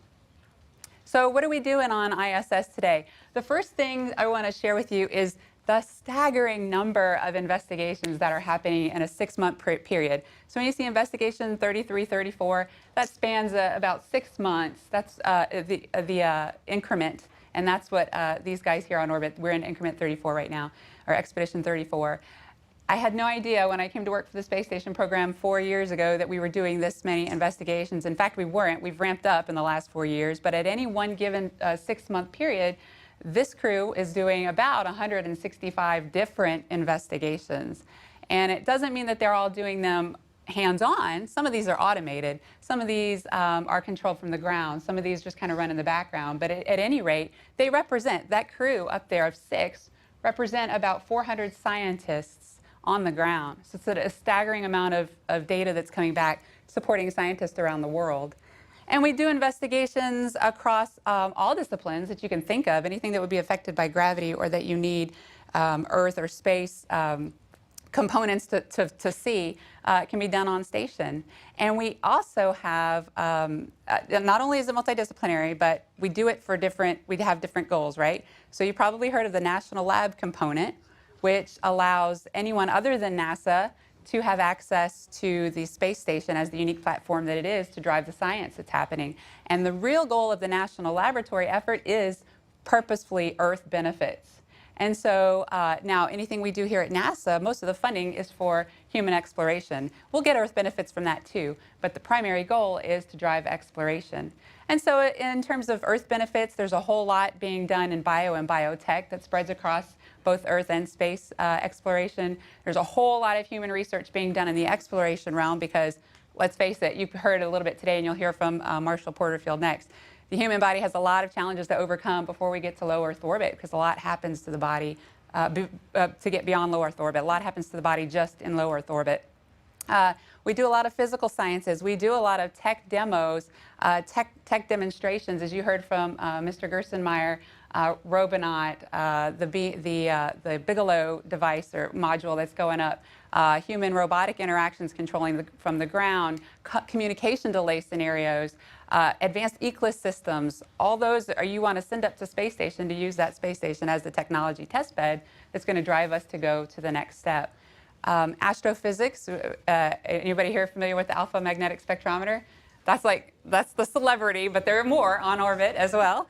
Earth sciences benefits Earth, benefits to space exploration quite as well. And of course, education spans across just about everything that the space station program participates in, whether it's research or the students participating in research on orbit through the astronauts or designing hardware and things. So we go cross-disciplinary, and there's a lot going on even right now. Those guys on orbit you just talked to are busy getting back to work. So next slide, please. So the first bit of discovery I want to share with you guys comes from a payload that sits on the outside of the Kibo laboratory. It's managed by our Japanese partners, and it's called the Maxi Payload. And it can scan the sky. I think it can do a full sky scan for X-ray sources in about an hour and a half's time. And so that's the advantage of sitting on space station, is it can get full sky images, unlike some of the unmanned satellites that take a little bit more time to do. What you're looking at is on the top right corner is just an image of the sky during a quiet time, and then on the right you see a big bright yellow blast, and it's just an example of a new nova that the Maxi Payload found, just advancing some of the scientific discoveries in the field of astrophysics. But the big thing I wanted to share with you guys today is the nice pretty picture, which is an artist rendition of what Maxi and the NASA Swift satellite picked up on a few years ago, when they noticed an X-ray source change. And what they determined by putting both teams together, they had enough statistical power to get their data to agree that they were seeing, the first time ever, a black hole shredding a star that orbited a little too closely. And so it's something astrophysicists had theorized, had never really seen before, especially real time. We call this real time, but that was 3.9 billion light years away. And so what Maxi and Swift picked up on was this X-ray jet that came shooting out of the center of the black hole as this star was actually being shredded. So it's something that turned up in the Journal of Nature. It was published in the Journal of Nature, which was a big deal for scientists. And so the space station program is excited about this scientific discovery, advancing a little astrophysics, and sharing it through the Journal of Nature. Next slide, please. A little bit about exploration. I think most of you in here are familiar with the little guy here on the image, this Mars Curiosity rover. Well, there's a link between station and some of the work that's being done on Mars right now, and one of those has to do with some of the materials research we do on ISS. So in the top right corner is an image of a payload called MISSE, M-I-S-S-E. And it's basically a box platform that sits on the outside of the station truss, and it's full of different types of materials and paints and coatings. And it sits out there because we want to see what happens to it as it's exposed to the harsh environment of space. Ultraviolet radiation, atomic oxygen, thermal swings, debris. And so when these samples come back, the scientists can analyze what's going on with these types of samples and whether they're useful for spacecraft design and future development. Well, we found out on the second MISSE 2, that there was a paint that was on that platform that was able to survive the harsh environment of space, and it's electrically conductive, so it can dissipate static electricity that a device might experience in an environment such as Mars when you get to high radiation environments. So because that paint survived the harsh environment on station, it was used to coat the major power supplies of the Mars Curiosity rover, and so now it's an example of something that we've used on station and been able to apply it to our future exploration just as we are here on Mars. Next slide, please. And something that we can all resonate with in this audience are of course the Earth benefits, and we feel like that we can resonate most with understanding the health benefits that come from station, the Earth observation and disaster response. You heard a little bit about that today, and the education. With regard to health, some of my favorites that I like to talk about, but I don't have a lot of time, but I'll take questions, is some of the streamlining in R&D for vaccine development. Some microbes just get on orbit and get in the environment of microgravity and just behave differently. And we can leverage the way they behave to help us drive vaccine development and pharmaceutical developments. Some advancements from health as well. Some innovative ultrasound techniques that have come from training our crew on orbit and talking them through some of the ultrasound sessions have been applicable to those of us here on Earth. And when we do telemedicine using devices in areas in remote locations, we can help talk these non-users, basically, of ultrasound devices to be proficient at their own imaging across the world. Let's see, Earth observation. You heard a whole lot about Earth observation today, both from the crew and from Don. Basically, our crew, there are devices there to observe the Earth that are automated and controlled from the ground, and a mix of the crew taking photos directly. And the imagery that we get from the crew, there's nothing that beats real time talking to the crew, telling them the next time you pass over, we need an image of this volcano or this tsunami. But there are also, lighting effects. The space station can pass over different landmarks at different points of the day and get you different lighting effects over different areas as well. Automated responses and non-crew tended get you a whole lot too, so that you can get automated data at any time you need as well, and you can share the images that, around the world. We look at things like changes in climate, population growth, let's see, agricultural changes. You can imagine that we can see it. And then education, of course. The space station program, since its beginning, we have touched just nationally here in the U.S. about 35 million students, whether they've participated in research hands-on, whether they've created hardware that's gone to station, whether they've participated in competitions on orbit, or even talked to the crew directly. And then globally, we've reached about 42 million students. STEM is a big driver. I mean, I was a child of lots of NASA outreach programs, and so I think, and judging from the audience here, we've got some as well. So education is a big component of space station, and it's certainly one we take seriously. And I think one last chart I want to share is one that you all will be very interested in, is all the digital ways that you can find us. All right? This crowd can pull it up right now. Our office maintains the ISS Research and Technology website. It's a really cool website. We'll list all the investigations that are happening on station, what they mean, some of the results, images, stories about it, all at ISS-Science. Benefits and even opportunities. So some of the benefits that I talked about today are just barely touching the surface. And so if you go there, you can find more. There's our Twitter account. And we also have a really cool blog. It kind of brings the science to life. And it's written either by us in the office or by the scientists themselves or by the crew members who have participated in the science. And so a Lab Aloft, you can go there and find out how to bring that science alive. And we share that with you as well. So with that, I think I should take some questions. Let's take first one here on the left. Hi, my name is Ori, and you talk a lot about the sort of more the hard physical sciences. Mm-hmm. Do you do psychological experiments while they're up there to test mental stresses as they go on their way further and further? Yeah, the word psychological experiments sound a little odd.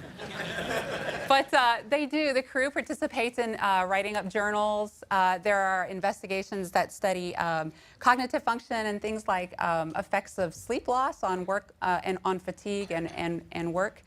So there's a number of them, and they're all some of them are retrospective, some of them are active right now, but there's a whole lot going on with that. And of course, as you all know, the crew is very much rigorously psychologically evaluated before going on orbit, so they can kind of tease out some of the issues that they might experience in the closed environment on orbit. Yep.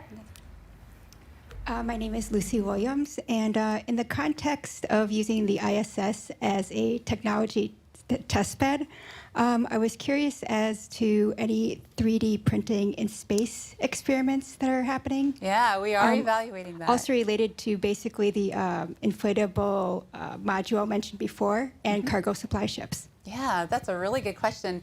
We are looking at a 3D printer proposal. I think right now, I think we're in the early stages of identifying one and getting it ready for flight, right? So 3D printing would be really cool to have on orbit. That'd be exciting. Yes. Hi. I was wondering if you could tell us a little bit more about the NASA NEMO expeditions and how training underwater and here on Earth can help prepare astronauts for work on the ISS? Yeah, good question. It's NEMO. It's an underwater analog that it simulates a closed environment or extreme environment, something similar to what you might experience on orbit.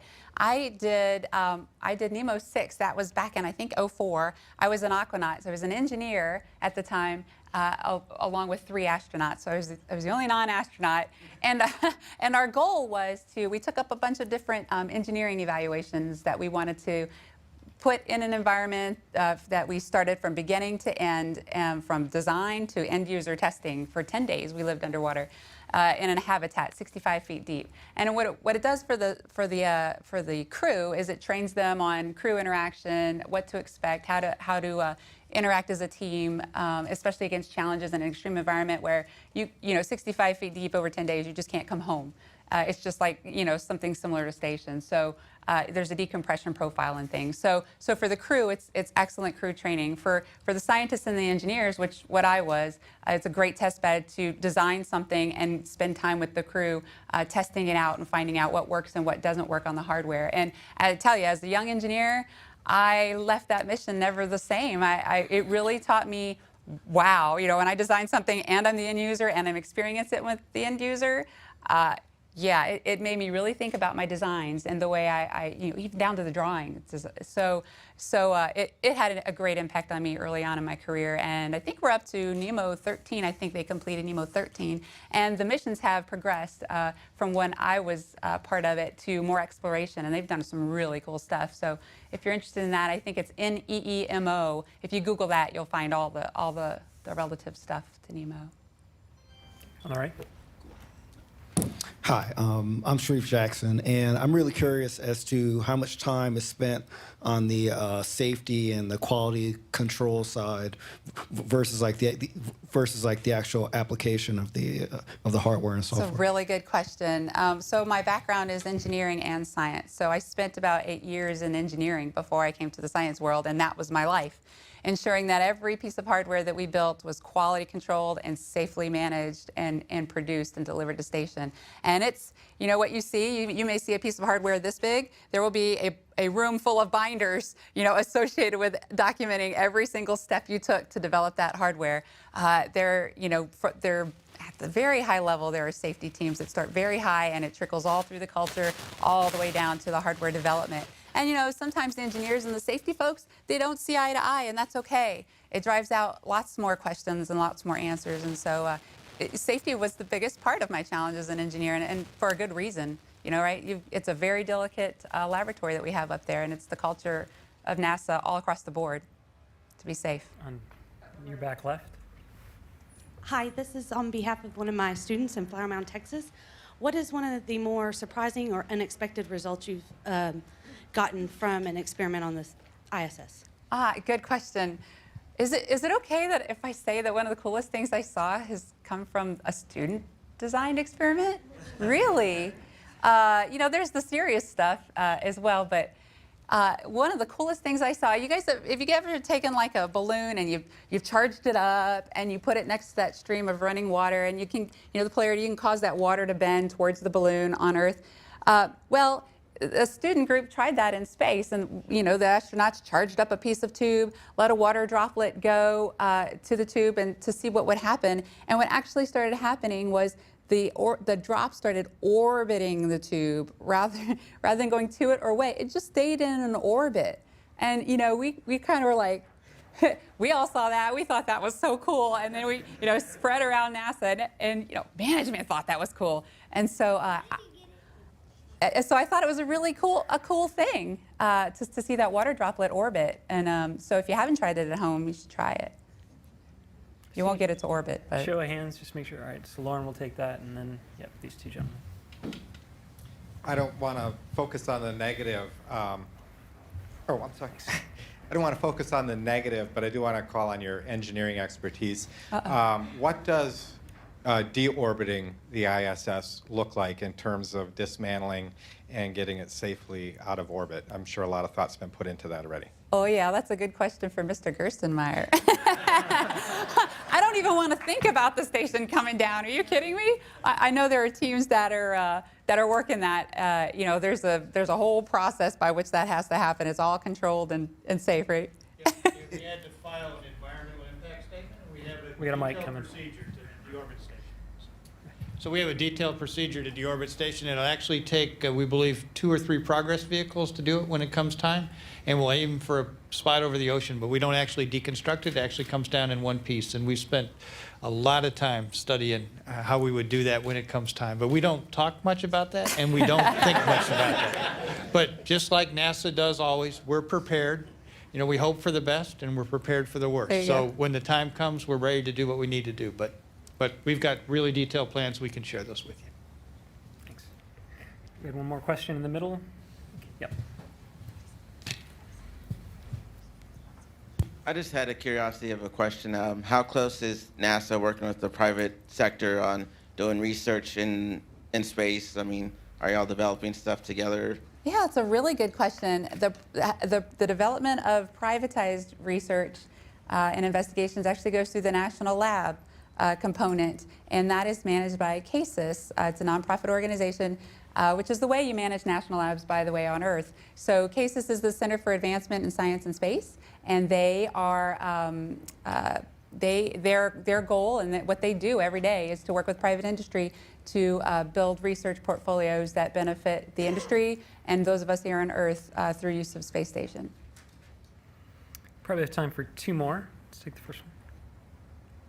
Hi, I'm Grace Draper, and I was wondering what powers the International Space Station? Well, what powers the International Space Station? I always get the good questions from the students. Solar panels. A lot of things, but solar panels every now and then provide the power. Every now and then the station will get a boost as well, either from a visiting vehicle to keep it in its orbit. Let's see, is there anything else I should mention with regard to vehicle?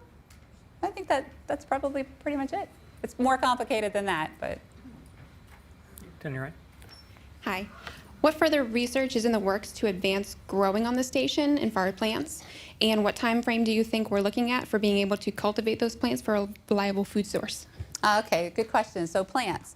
Again, Dr. Marshall Porterfield could share some of that with you too, because that's his expertise. But so we have a payload coming up, I think at the end of this year, slated for SpaceX 3, that's called the Veggie. We'll have a demonstration of it, I think, next. The Veggie Payload is designed to have twofold purposes. One, we're interested in the scientific happenings of plants, what actually goes on in all parts of plant growth. So from a scientific perspective, we're interested. But from a food growth interest, the Veggie is supposed to also be like a precursor at designing hardware that could support food growth, plants that could be used to eat.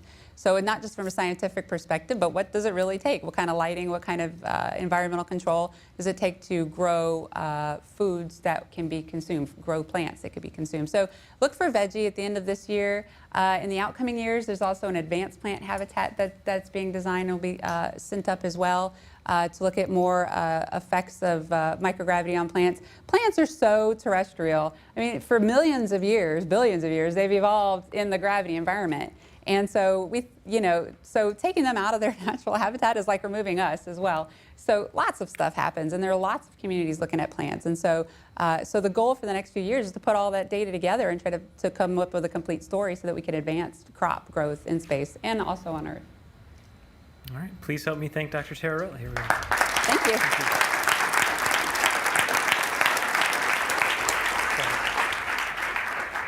A perfect segue, actually, as we wheel out this experiment. Our final guest today is Dr. Marshall Porterfield. He is the Division Director of NASA's Space Life and Physical Sciences Research and Applications Division. In this capacity, he oversees and manages fundamental space biology, physical sciences, and all human research within NASA while providing oversight to the International Space Station National Lab. The projects and long-duration experiments in microgravity managed by his division are designed to ensure the health of former, current, and future flight crews. They allow continuous and interactive research similar to Earth-based laboratories while enabling scientists to pursue innovations and discoveries not currently achievable by other means. And I saw this in his office the other day, and I said, please, I promise we won't break it. Can we get this down in the auditorium? And he said, no problem. So thank him, and please help me welcome Dr. Marshall Porterfield.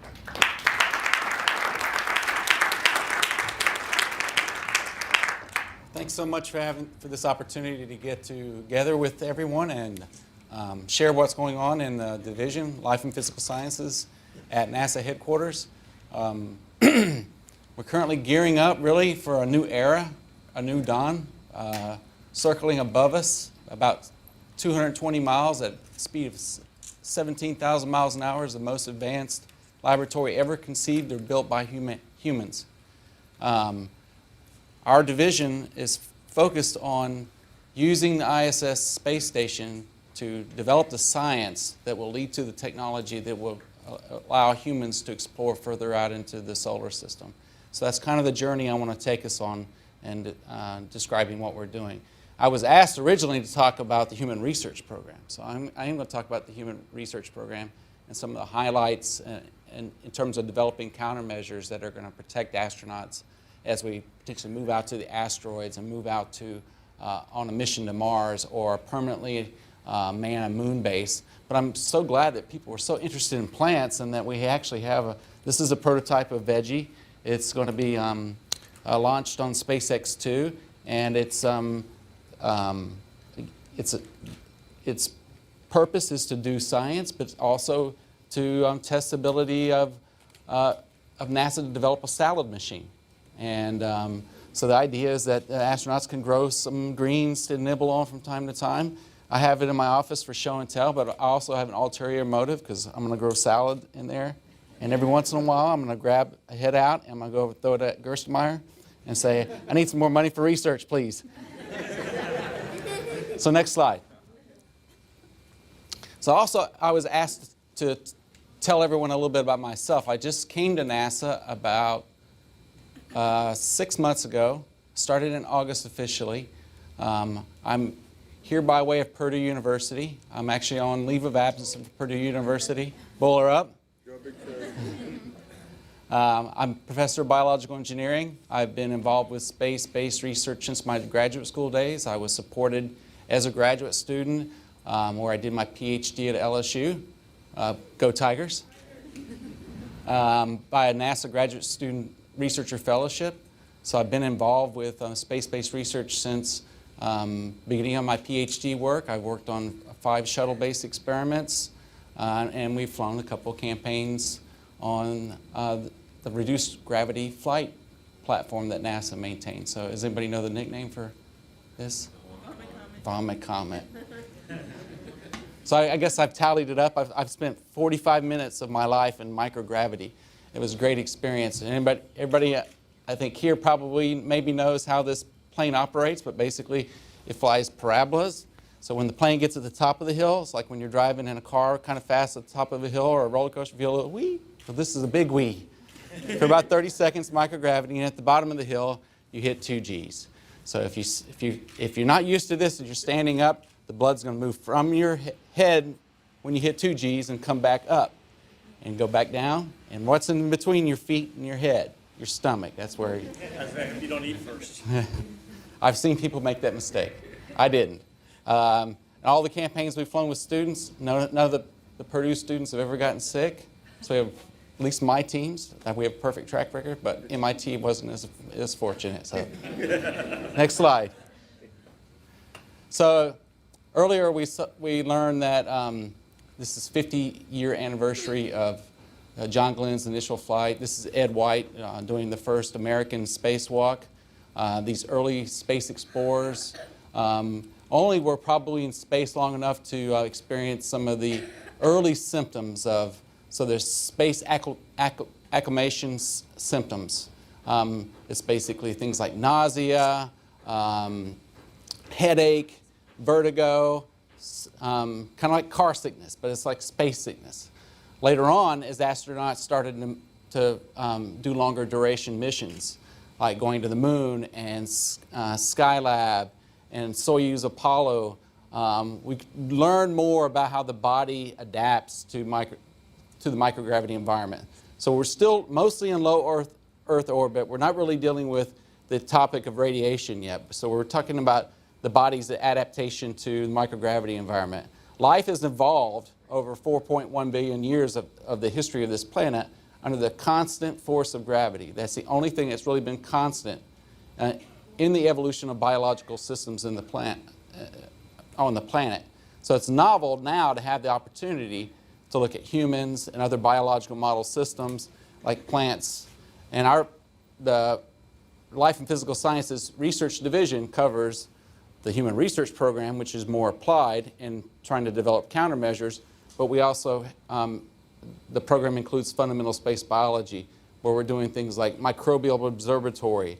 We're working with other model organisms like nematodes and yeast and cell biology systems that are really important for us to be able to learn more about how life adapts to space. Humans, long duration in space, suffer from more serious conditions associated with decrease in cardiac output, vestibular responses that are altered, like Don talked about, his readaptation, bone and muscle wasting, decreased red blood cell counts, immune deficiencies in space. But out of all of those, the two most serious are probably bone and muscle wasting, which is why the astronauts exercise so much. And I'm going to review the capabilities on the ISS in order to support astronaut health and essentially try to solve that problem. So astronauts can, I think there are cases of astronauts losing 15 to 30% of their bone mass on some of the early International Space Station expeditions over 6 months. So if you think about what a long duration transit to Mars would entail, potentially you may have astronauts arriving at where they're going to explore but unable to walk. So it's really important to keep astronauts healthy, to protect their health so they return to Earth and they can recover and they can lead a quasi-normal life, Don? Approximately. Next slide. This is a picture of Sergei Krikalev. Sorry, I'm not really good at pronouncing Russian. He's doing some work, some exercises on the bicycle ergometer. This system is also interfaced with the Human Research Facility. There's a Human Research Facility 1 and Human Research Facility 2. That includes all kinds of biomedical equipment for monitoring crew health, but also for doing human research and doing biomedical research. There have been bicycle ergometers even back on the Skylab days. So this is a really important capability for maintaining crew health and also for documenting changes in terms of biomedical research. Next slide. This is Sunita Williams. This is one of the early resistive exercise systems that was developed and flown on International Space Station. It's called the IRAD, the Interim Resistive Exercise Device. Interim because they were always planning on building a better one, which I'll show you pictures of later on. You can see the kind of the straps and pulleys and the shoulder harness. This device allows you to do things like squats and curls and pull-ups and general resistive exercises like that. Next slide. And this is Dan Burbank. This is the ARAD. It's a more advanced piece of equipment. And what it does is it uses pistons and vacuum tubes in conjunction with flywheels to provide more inertial feedback. So as the astronauts are actually doing exercise, it has more of the real feel of moving weights in a 1G environment. And a really important study was published this year by some of the Human Research Program investigators from a university that were funded by NASA, and they found that a combination of using some bisphosphate drugs and the ARAD device allowed them to really do a good job of protecting the astronauts from bone health, to the point where we're fairly confident that we might be very close to solving that, closing the gap on that risk to astronaut health. And as Don mentioned before, the astronauts, it's a lot of hard work to get that protection, because they get to work out 2 hours a day over a long period of time, so they usually come back healthier than when they went up. Next slide. Here's Sunita Williams on the early version of the Treadmill. The new version, the Colbert, is operational now. And you did fail to mention that the urine recycler, they gave John Stewart the option of having that named after him. I think it was a space toilet, environmental, water recycling thingy, or I think that's what it. He declined though, so. So this is Sunita's a big fan. I'm a big fan of hers. I have to say, because she's the first person to run a triathlon in space. As you can imagine, she synced it up. She officially registered for the triathlon. Started at the start of the race, but they had to figure out something extra for the swimming. So she actually did ARAD exercises to simulate the swimming. She did the running on the treadmill, and she did the ergometer. Did I think, an Olympics length triathlon. So this is a picture of the treadmill vibration isolation unit. And now the Colbert is equipped with, this unit required power because it has gyroscopes and active vibration dampening, and the Colbert, it's more passive, so it saves power in the station. Next slide.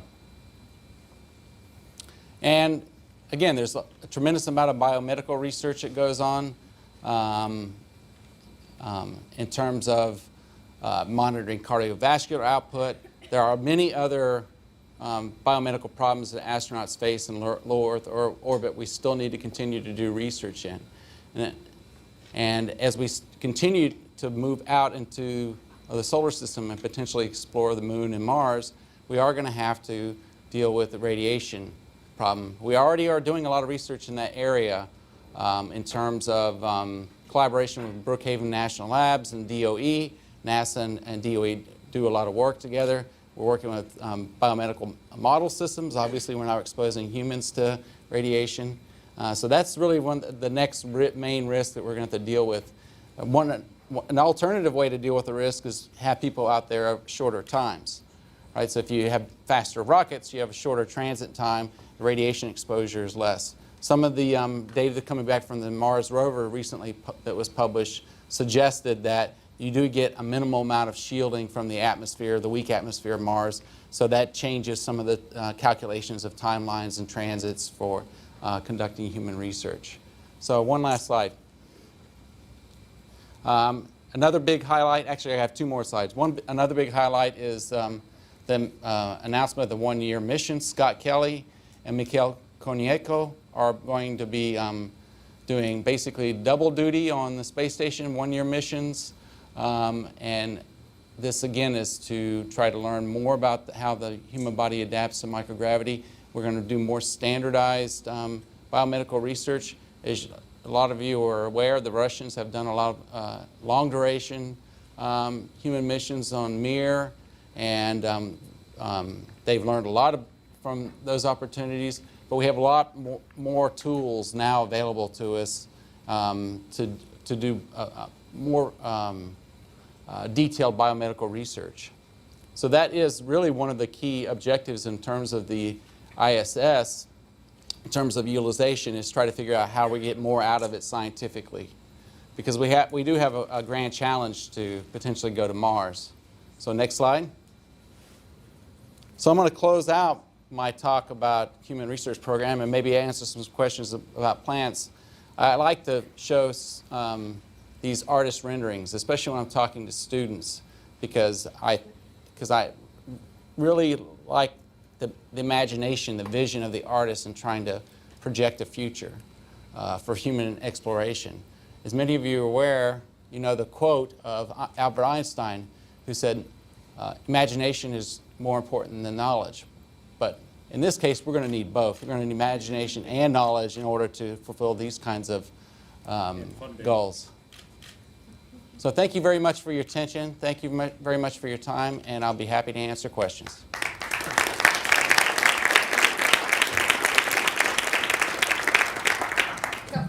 Yep, let's go. What's the difference between using a pink light to to grow the plants in a normal light? Okay, so what you see in here is there's actually two types of LEDs. So NASA actually started doing the first, I remember when I was a graduate student, and the first blue LED panels came from Japan, and NASA scientists grew plants with blue LEDs. They were the first ones to do it. So there's actually blue and red in there. So the reason we're only using blue and red is because the plants only use blue and red light to do photosynthesis. They reflect the green wavelengths of light, so that's why plants look green to our eyes. So if we were to build a lighting system on the space station or on a spacecraft to grow plants to provide food, we wouldn't want to use power to power white lights for the plants to grow, because we would just be basically wasting electrons making green photons that were just going to bounce off the leaf anyway, right? So it's more efficient to do it this way. So this system is set up. You can change the ratio of the red lights to blue lights. And so basically chlorophyll in the plants absorbs those two wavelengths only. So it's basically we can couple the light production directly into the photosynthetic apparatus in the plant. It's much more efficient. Now, a really cool thing about this is it's not only is it more efficient for space flight, it's actually more efficient on the ground. So the technologies, the hydroponic, aeroponic technologies, and these lighting systems have now sprung up a new industry, urban and vertical farming. So there's an example in Chicago, a meat packing plant has been converted into an urban farm. They provide high quality produce to restaurants, and they're able to use indoor growing systems with LEDs because they can save money. It's cheaper to do that than to buy it, than to grow it out in the countryside in a field where you have to use herbicides and pesticides and then ship it into town. So this is actually a brand new industry that's springing up all around that is attracting a lot of venture capital and a lot of startup funding right now to start these kinds of operations. Okay, do you have one to your left? Go ahead. Or if we haven't ready to go ahead, on the right. Okay. One of my hobbies is home brewing, and I think I heard you mention yeasts earlier, and I was just wondering in general, how do yeasts do in space?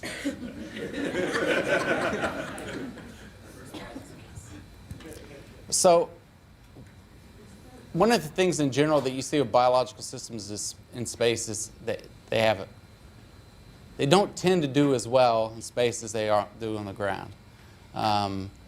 And part of the explanation for that is biophysical. So Don was talking about how bubbles and separate from fluids. You have to have some kind of centrifugal force in order to give you some kind of, basically a convection in microgravity. It turns out there is, in microgravity, one of the major factors that impacts microorganisms and organisms like plants is the fact that fluids and gases don't behave. There's no convection. They become diffusion limited. So in a culture system, you have to be very careful about how you design it. You can always have little corners here where you don't have complete mixing. Obviously, plants don't have any way. They're pretty passive in terms, they're waiting for gases to move over the leaves, but if the gases don't move over the leaves, they'll become limited either in photosynthesis or in oxygen uptake.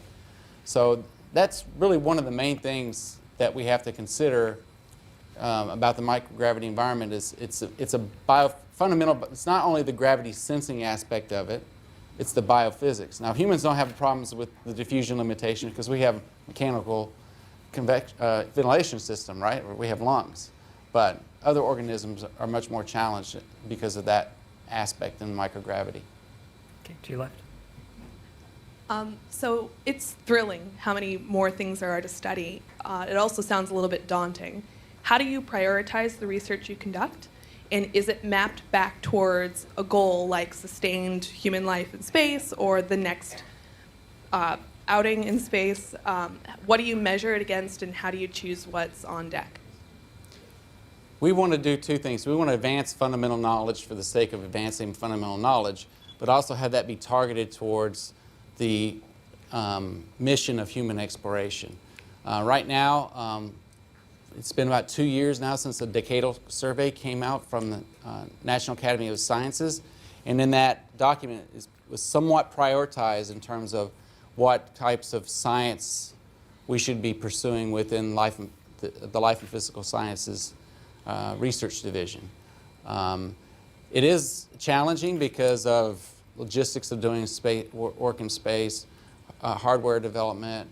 Throughput is really a key limitation right now. So we're actually, I think, right now on the verge of reinventing the way you do life and physical sciences research, because we're creating an open source innovation approach to doing research. So instead of having an hypothesis and a PI the way we've done it in the past, we're going to use more advanced technologies like all the omics technologies, genomics, proteomics, and do massive experiments for communities, and then use bioinformatics to allow people to mine those databases and do systems biology on spaceflight responses.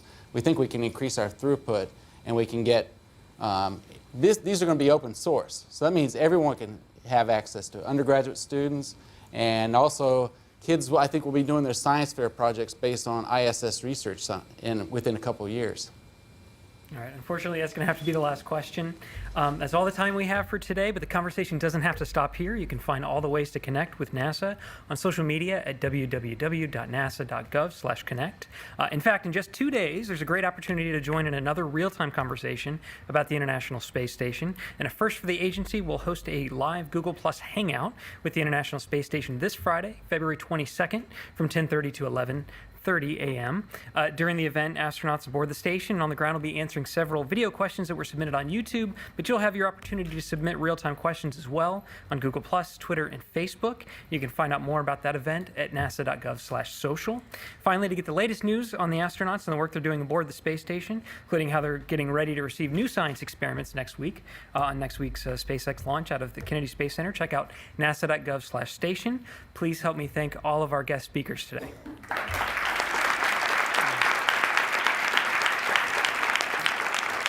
Thank you.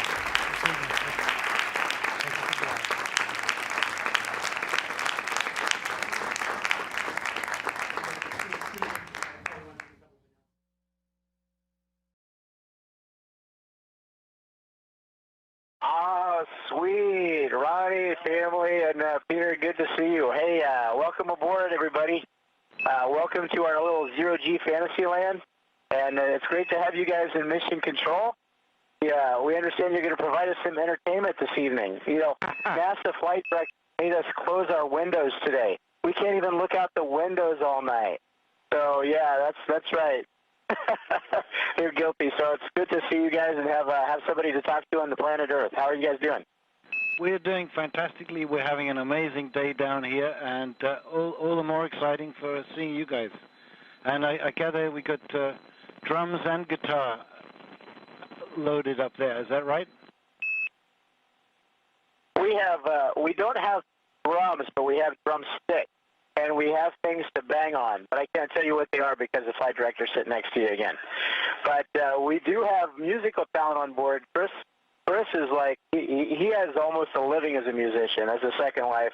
I would love to have the talent to do that, but I don't have it. And Tom has it. But we all share the love of it, and we like seeing you on the ground. I'm going to let you guys talk because it's such a pleasure to have you on board. Hopefully we'll get to spend just a little time, and maybe the kids can ask some questions or something if they want to.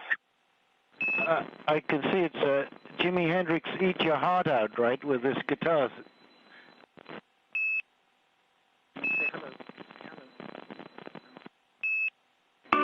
Your eyes, the heart, your eyes, your eyes. There you go, playing your song way up here, I think.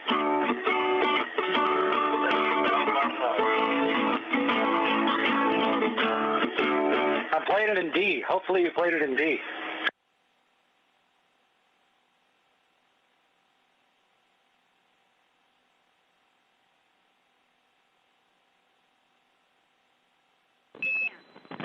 Hello?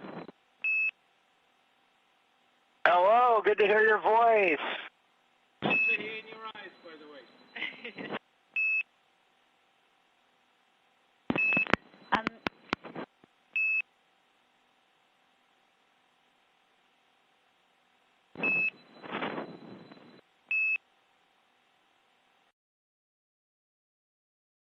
very nervous boy here. I think a little overwhelmed.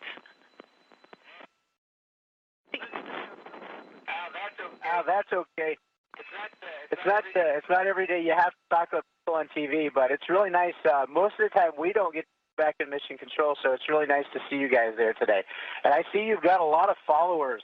You know, usually special guests only have one astronaut to escort them, but I'm seeing multiple astronauts in there today. So they must want to pay special attention. And of course, it's great. Always great to have people come visit mission control. We know you come kind of from a different world, and we in the technical world and at NASA really, even though we spend most of our time in technical pursuits, we do appreciate what you're all about and what you do. Well, we really appreciate what you guys are doing, and it's very exciting for us. Thank you so much.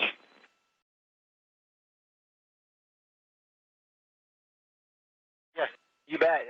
We can do some astronaut tricks for you, and you guys could do some tricks there. Stand up on top of the console and do a backflip. Do something like this.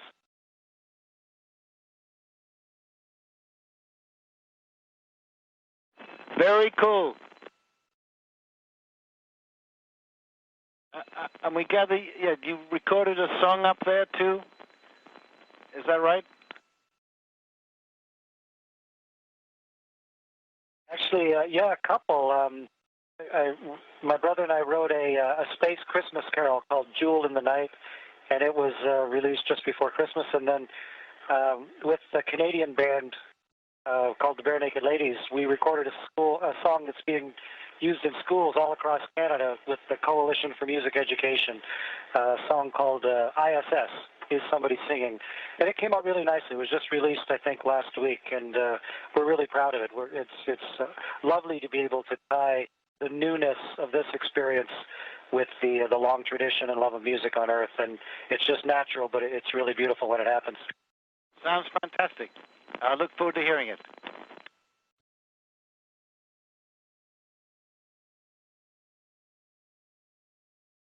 All right, well, they're treating you well down there. What all have you got to see? Oh, yeah, no, we have to keep the youngest of our clan here well fed. But he's doing very well, and we've been fed, and look, I think Luke's just showing off what we're eating. But I know Isaac had a question.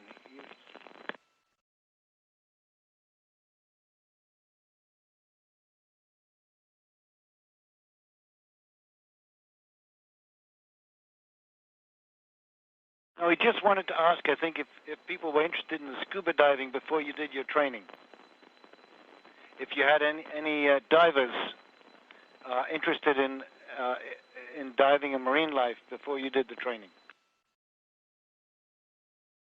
As a matter of fact, yes. You know, we love exploration. We love going places where humans don't usually go, and it takes a little bit of technology and a little special training to go there. As a matter of fact, Hatfield and I, when we started training for this mission 2.5, almost 3 years ago, we started off on a scuba trip. We lived underwater in a laboratory on the bottom of the ocean for 2 weeks, and we left the habitat with our deep sea suits on and did some research and did some exploration down there.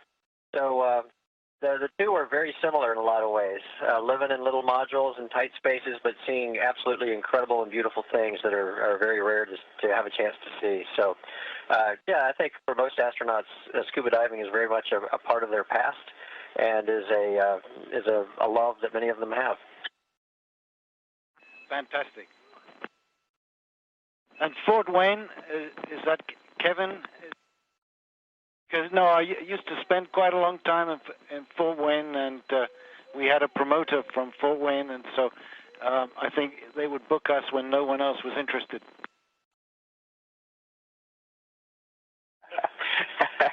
Well, the truth is I just got off of talking to a school in Fort Wayne tonight, and my sister lives there, and she supplied me with this shirt. So I knew I would be in trouble when I went back to the planet if I didn't show up for at least part of the event in this Fort Wayne T-shirt. And so we just finished that, and we were just having a bite when we got the call that you were in mission control. So that's why we just didn't.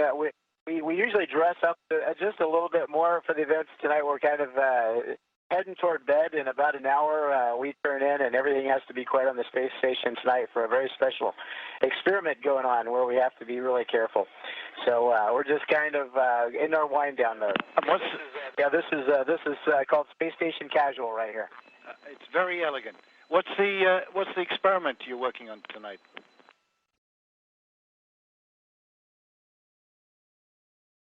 It's called Marangoni, and what it is actually is a liquid bridge.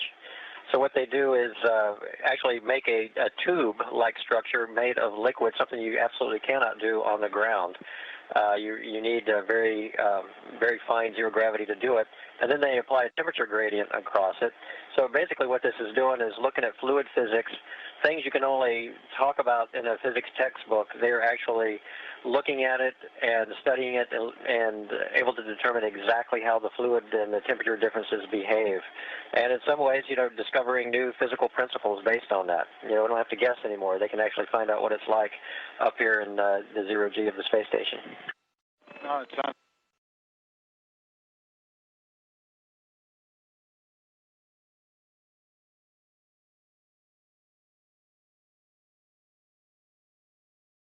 Well, we think what you're doing up there is amazing, and it's wonderful to see people from so many countries involved.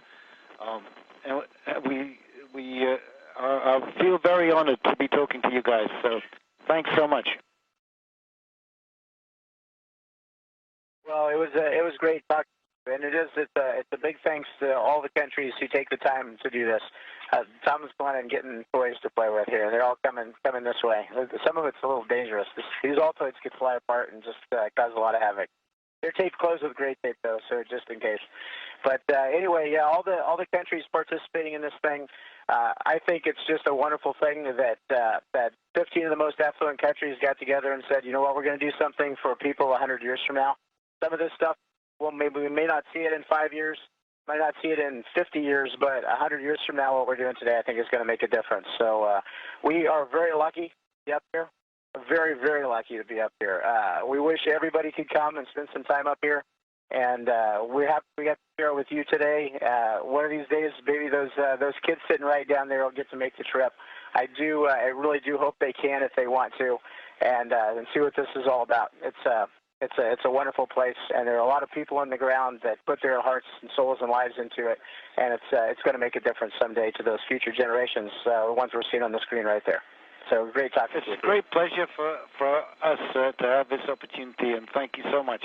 And best of luck to all of you for the rest of your time up there, and safe travels back. Bye-bye. Bye. Bye. Thank you. Thank you so much. Thank you so much again. Thank you. Bye-bye to all of you. It's great to hear your voices. Have a great day.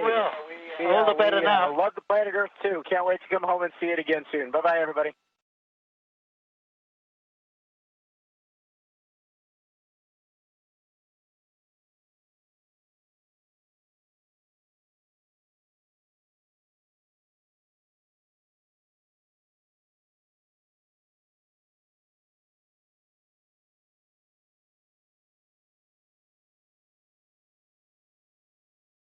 Der Atommüll im einsturzgefährdeten früheren Bergwerk Asse soll so schnell wie möglich an die Oberfläche geholt werden. Das bekräftigten heute Vertreter aller Bundestagsfraktionen bei einer Anhörung im Umweltausschuss zu einem Gesetzentwurf für eine Rückholung.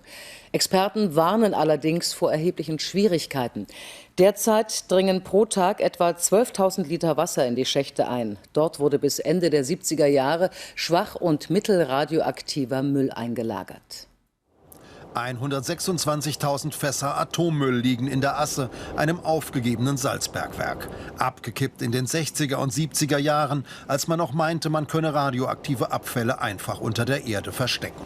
Weil aber Wasser in den Salzstock dringt, die Fässer rosten und das Grundwasser gefährdet ist, muss der Atommüll wieder raus aus der Asse. Da sind sich die politischen Parteien einig. Die Parteien wollen fraktionsübergreifend die Rückholung, darauf haben wir uns verständigt. Wir lassen nur ab von dem Vorhaben der Rückholung, wenn eine Katastrophe passiert und es gar nicht mehr anders geht. Wir haben ganz, ganz klar unseren politischen Willen unterstrichen, dass rückgeholt werden soll.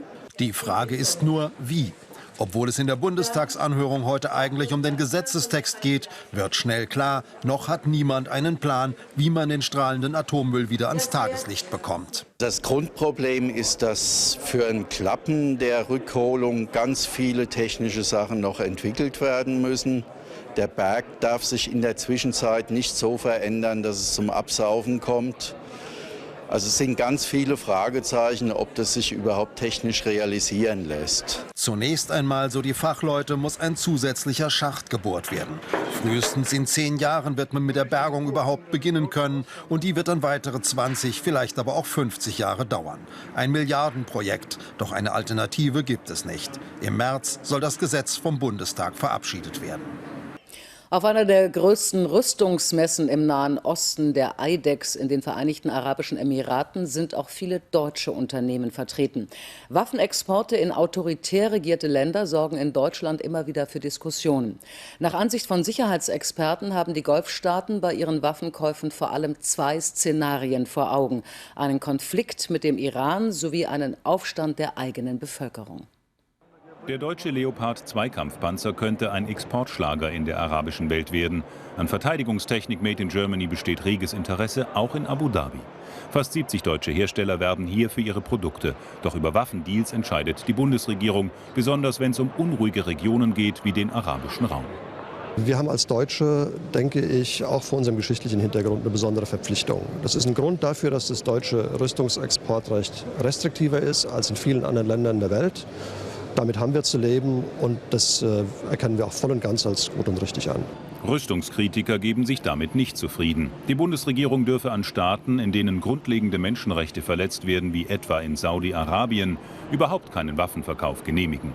Die Deutschen verkaufen hier jede Waffe, die man sich nur vorstellen kann. Panzer, Gewehre, Granaten, Tränengas, selbst eine Schallkanone. Das findet hier auch gute Abnehmer. Ich finde, das gehört verboten. Die Streitkräfte der Vereinigten Arabischen Emirate zeigen Stärke. Man fühlt sich bedroht in den reichen Golfstaaten. Die Nachfrage nach Waffen ist groß in der Region. Am Ende wird wahrscheinlich der Beste gewinnen. Es ist wie in jeder anderen Industriebranche. Wenn ein großer Spieler von der Bühne verschwindet, dann tritt eben ein anderer an dessen Stelle. Wenn die Deutschen nicht liefern können, Hersteller aus Russland, Südafrika oder auch aus China stehen schon bereit.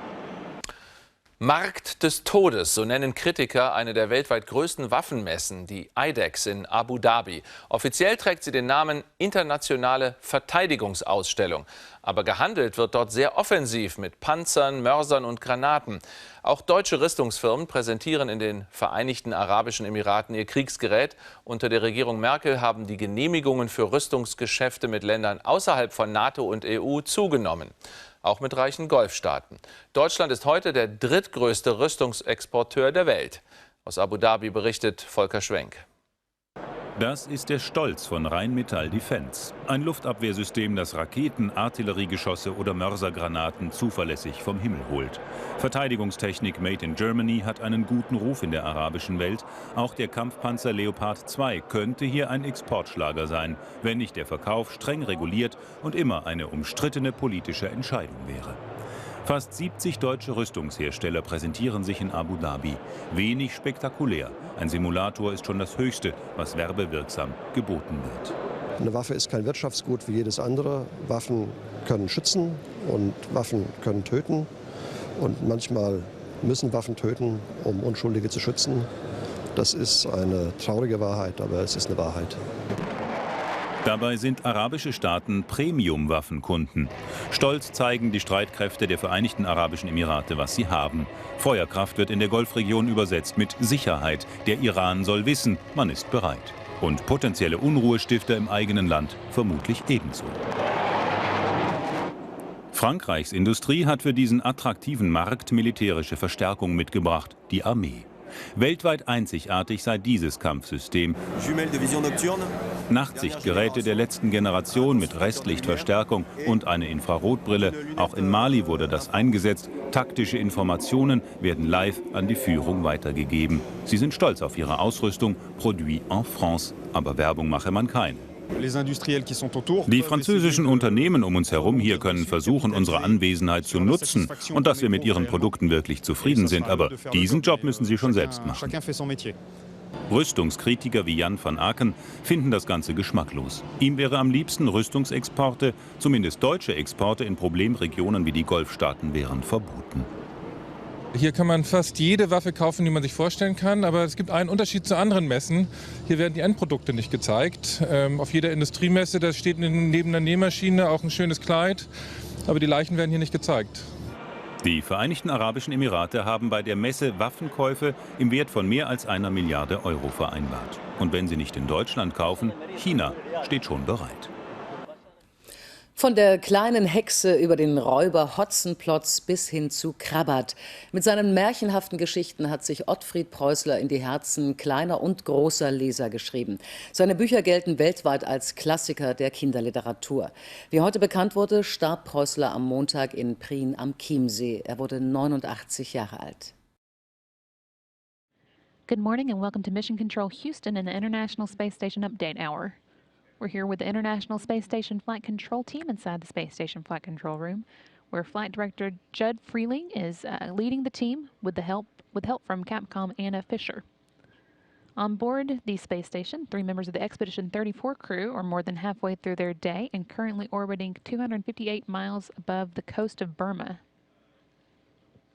They are Commander Kevin Ford and Flight Engineer Tom Marshburn of NASA, Russian flight engineers Oleg Novitsky, Evgeny Turelkin, and Roman Romanenko, and Canadian Space Agency flight engineer Chris Hadfield. Ford, Novitsky, and Turelkin have been at the space station since October when their Soyuz TMA-06M vehicle docked to the Russian Poisk module.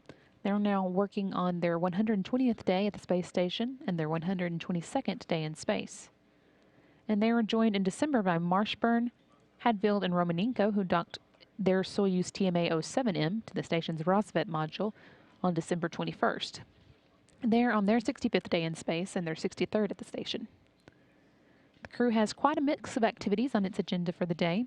Commander Kevin Ford and his fellow Soyuz crewmates, Oleg Novitsky and Evgeny Turelkin, spent some time in their Soyuz this morning checking out the special seats they'll be sitting in on their return to Earth on March 15th. Soyuz seats are specially designed for each individual crew member to provide them the best cushion possible for their landing in Kazakhstan. Ford also spent some time putting away the InSpace 3 experiment, which wrapped up on Wednesday, and getting the space station's combustion integrated rack prepared for an upcoming series of experiments. Chris Hadfield and Tom Marshburn, meanwhile, both spent much of their morning working through some regular checks of the station's environment, making sure that it's healthy for the crew members. Hadfield took some samples off of various station surfaces and the station's air, while Marshburn monitored the noise level on board and took water samples.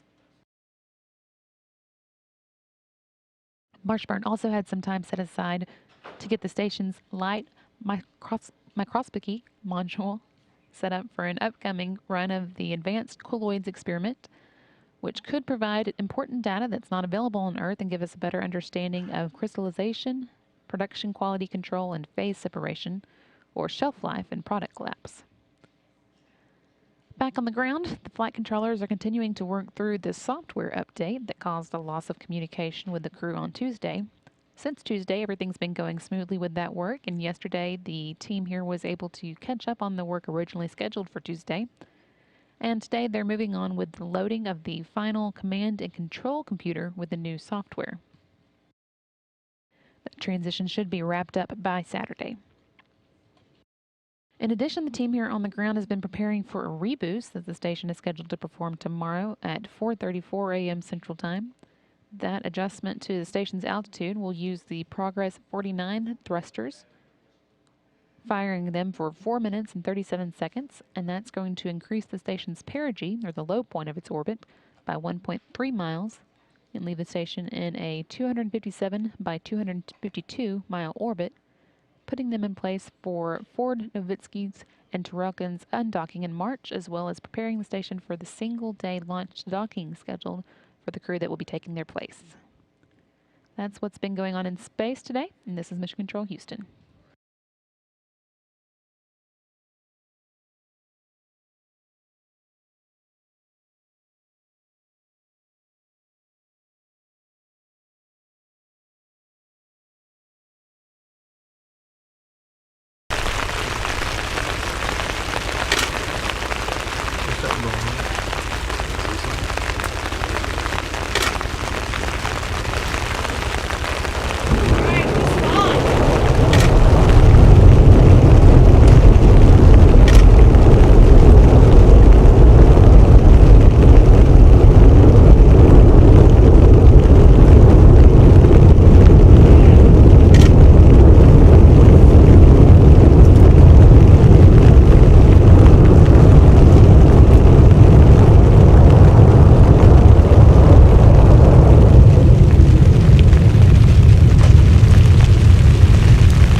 is Houston. Are you ready for the event?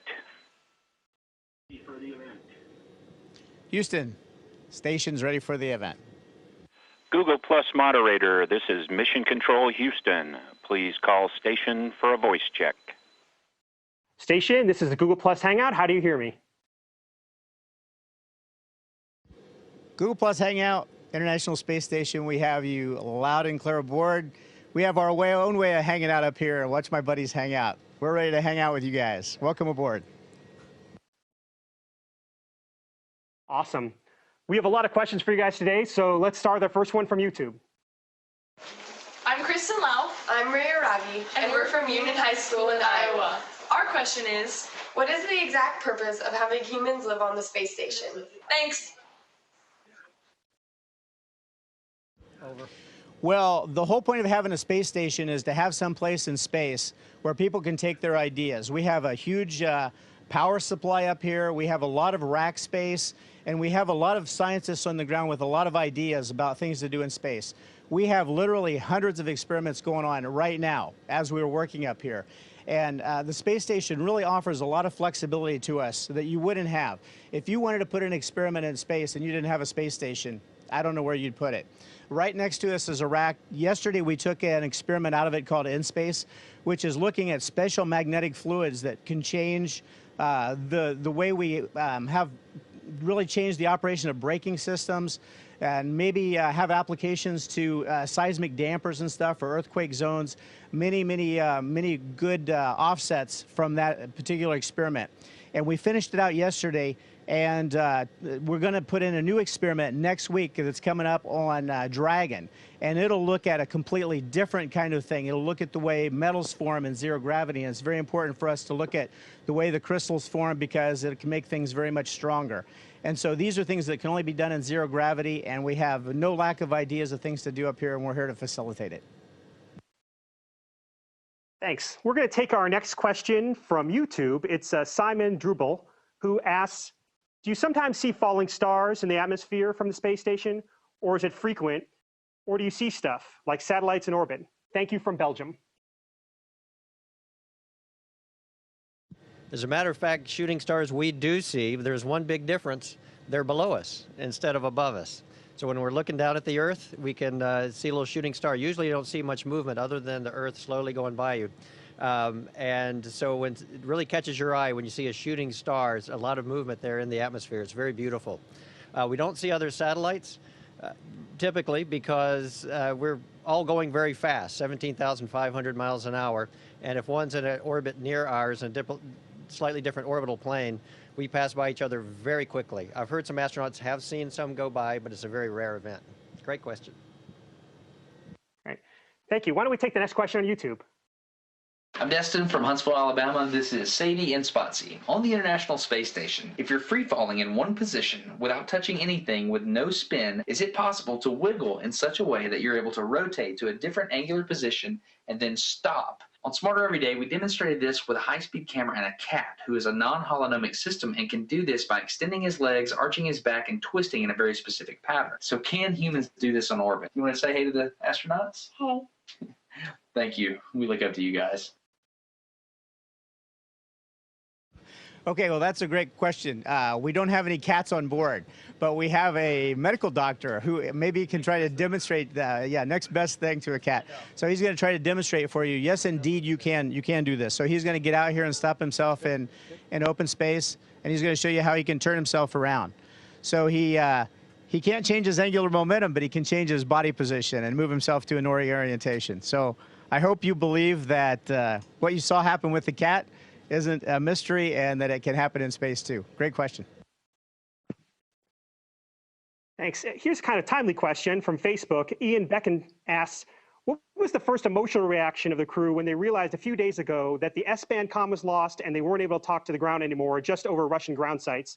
Are there any procedures to keep calm in those situations, or does training experience kick into action? We trained individually as astronauts for many, many years, and we've trained together as a crew for several years as well. So really, we're ready for all sorts of things to happen. What happened just a couple of days ago was really not that big a deal. We lost communications with the ground, but the space station is a robust, tough spaceship, and it kept just going around the world and all of its systems running just fine. We worked together as a crew, following the procedures like we trained to do. It was actually pretty nice. I was sitting there typing on the main interface. Tom was running the procedures with me, and Kevin, as the commander, was staying back, watching how the whole thing was flowing and making sure that we were headed down the right path. The people on the ground were scrambling and working hard, and it wasn't until we came around the world and up and over top of Russia, where we can talk directly from an antenna on the ground to our antennas on board, that then we could compare notes, see where we were, and eventually we got everything together, and after just a couple orbits, we got the computers talking to the antennas properly so we could talk to the ground. So it wasn't any sort of panic or anything. It was just us dealing with a problem on the ground and our crew dealing with a problem on board, working like we've been trained, working together as a team with a successful result. It was things that happen in space. Thank you. Why don't we take our next question on YouTube? Hi, my name's Neil Bramson. I'm a teacher at New South Wales, Australia. My students have been following the Expedition 34 crew progress on Twitter, Facebook and Google Plus now. And my question relates to social media. How do you feel as astronauts now that your communication methods have changed through the use of the likes of Twitter and Facebook, and the impact that you now have on the global public in terms of space and space education? Secondly, how do you feel as social media stars? Thanks very much.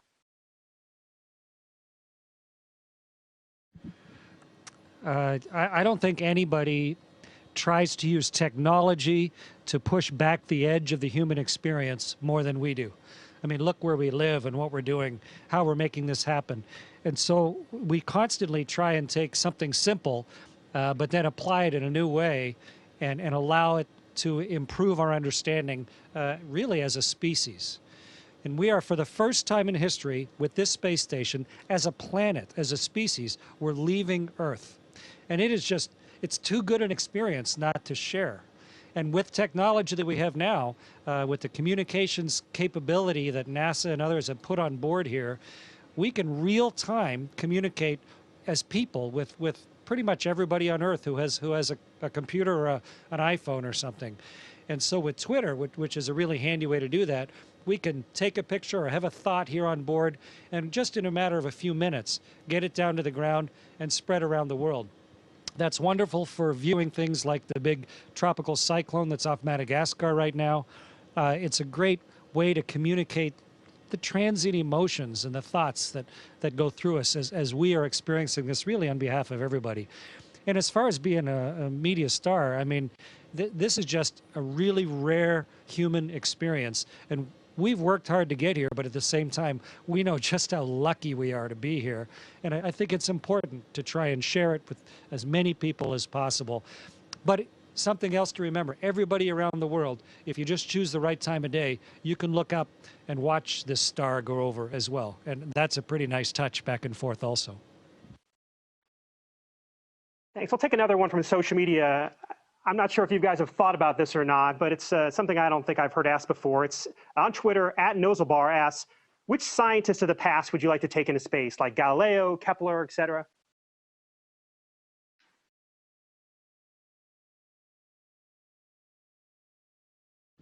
Well, for me, it just popped right into my head, Isaac Newton, because we see what he could only imagine. We see it every day in everything we do.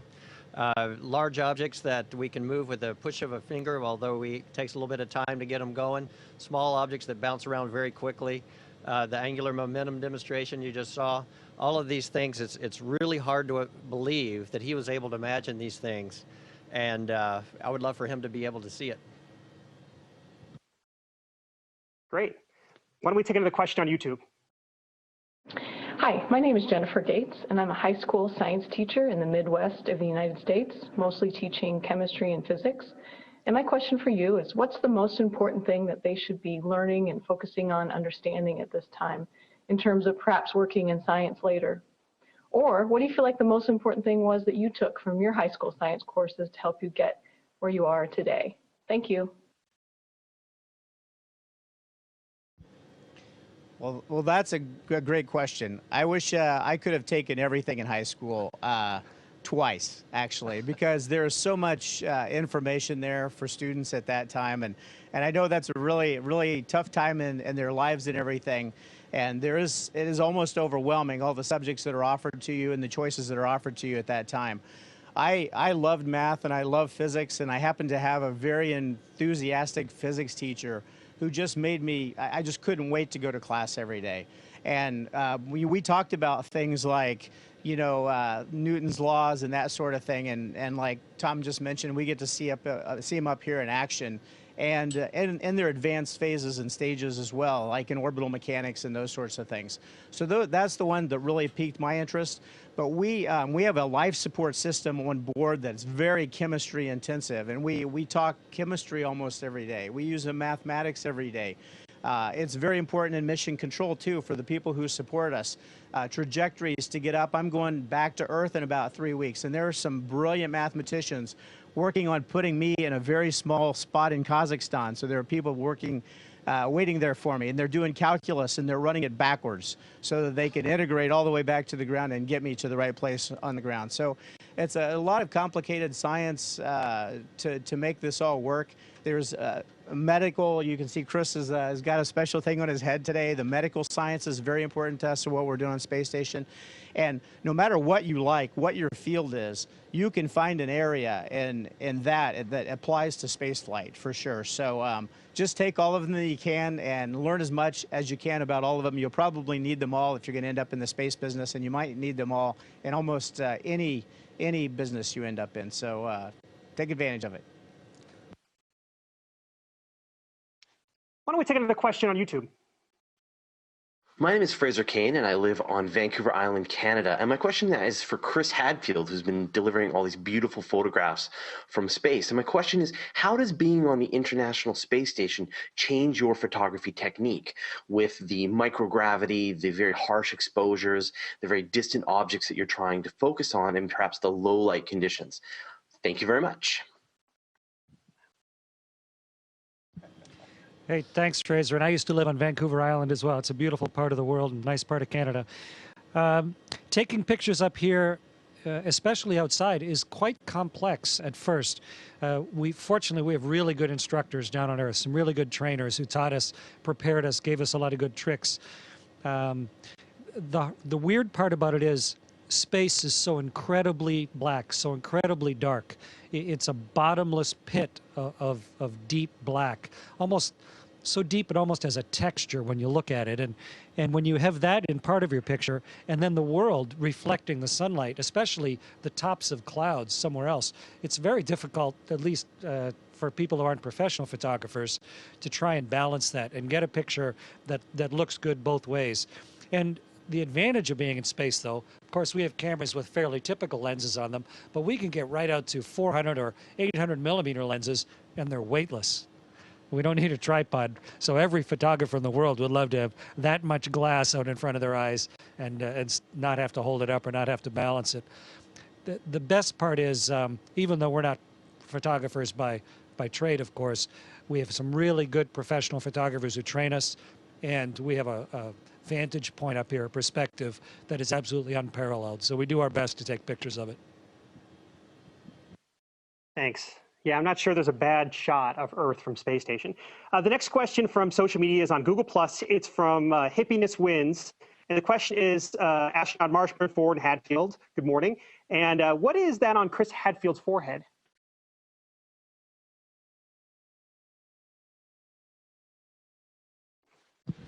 Well, what he has on his forehead is actually a temperature probe. So it's two things being investigated here. Number one is the technology. It's really nice to be able to measure body core temperature without having to get too invasive. And so what that's doing is he's got another one on his chest and is measuring his core temperature. And the reason why they're doing that is your body temperature, the core temperature, is a good indicator of how your body cycle is moving, your circadian rhythm. We don't have sunrises and sunsets coming through the window like you do on Earth. We have 16 a day, actually, so it can really mess up your circadian rhythm. So they're learning a lot about how our body functions through this kind of time cycle that's very strange. And it has a lot of implications for people that do night shifts and that work extremely long hours, and for astronauts living in space, how we can improve work efficiency and improve rest as well. Great. Let's take another question from YouTube. My name is Mira Richmond. I live in Bolivar, Missouri. I am in 2nd grade and I am 8. The other night at dusk, I saw you guys fly over my house. How long do you guys stay up there in the space station? Who has the record for the longest, for staying up there the longest? Thank you. That was a good one. Yep. Well, I'm glad you could see us. Hopefully one of us was waving back at you. We can stay up here about 6 months, and that's actually a limitation of our spaceship that gets us here and brings us back home again. It's certified to be up here in space for about 6 months. Humans can stay up longer. The longest is Dr. Polyakov. He's a cosmonaut, and he lived on the Mir space station for 14 months, actually. So, and we're going to have a few astronauts and a cosmonaut living up here for up to a year here in the next couple of years or so. So right now, as far as we can tell, there's no limit how long humans can stay up here, as long as we have the machines here to keep our bones and our muscles strong and have enough food and water and such, and a lot of great work to do, such as we're doing here right now. And of course, the view of the Earth helps us stay up here a lot as well. Great. Let's get another question from social media. This is from Facebook. Sheila Averbush asks, what was the most influential book you read that helped inspire you to go to space?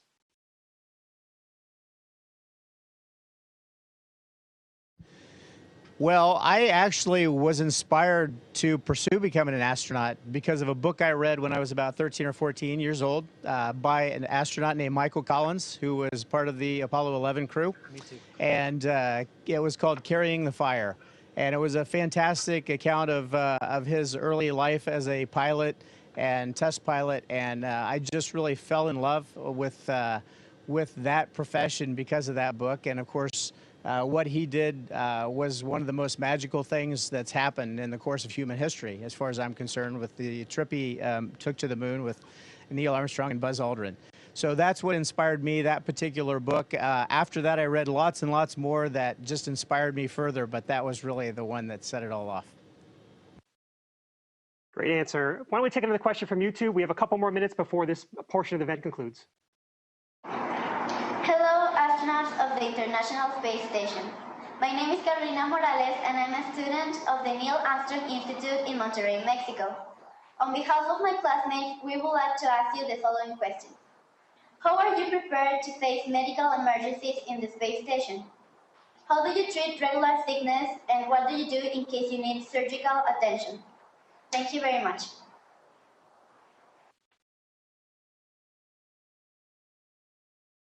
So we can actually handle some pretty big emergencies up here, medical emergencies. First of all, we always have 2 crew medical officers on board. They could have any background, but they're trained to apply first aid or take care of emergencies that can keep somebody alive for up to 24 hours. I happen to be a doctor, but there's no requirement to have a doctor up here all the time. But right under our feet here are some medical kits, and they are packed full of everything you need, from, say, an aspirin to an IV if you got really sick. The big answer, though, is if we ran into a big problem, and that's a defibrillator. We hope we never have to actually use that, but we know how to use it. That's the emergency kit, the big red kit. The big answer, though, is our Soyuz is our ambulance, and we would hop in the Soyuz and bring somebody home if we thought that they were going to be have a real big problem or even die from a medical problem up here. Not to mention all the doctors on the ground who have not only been preparing us, but preparing this equipment and the procedures and the techniques, but also would be giving us advice real time if something happened. Space motion sickness is really common. About 3 out of 5 astronauts get it. We've got some medicines to take care of that, so it's really not much of an impact anymore. Thank you. That concludes our portion. We really appreciate you guys from joining us on International Space Station. Please stay with us for more questions from astronauts here on the ground.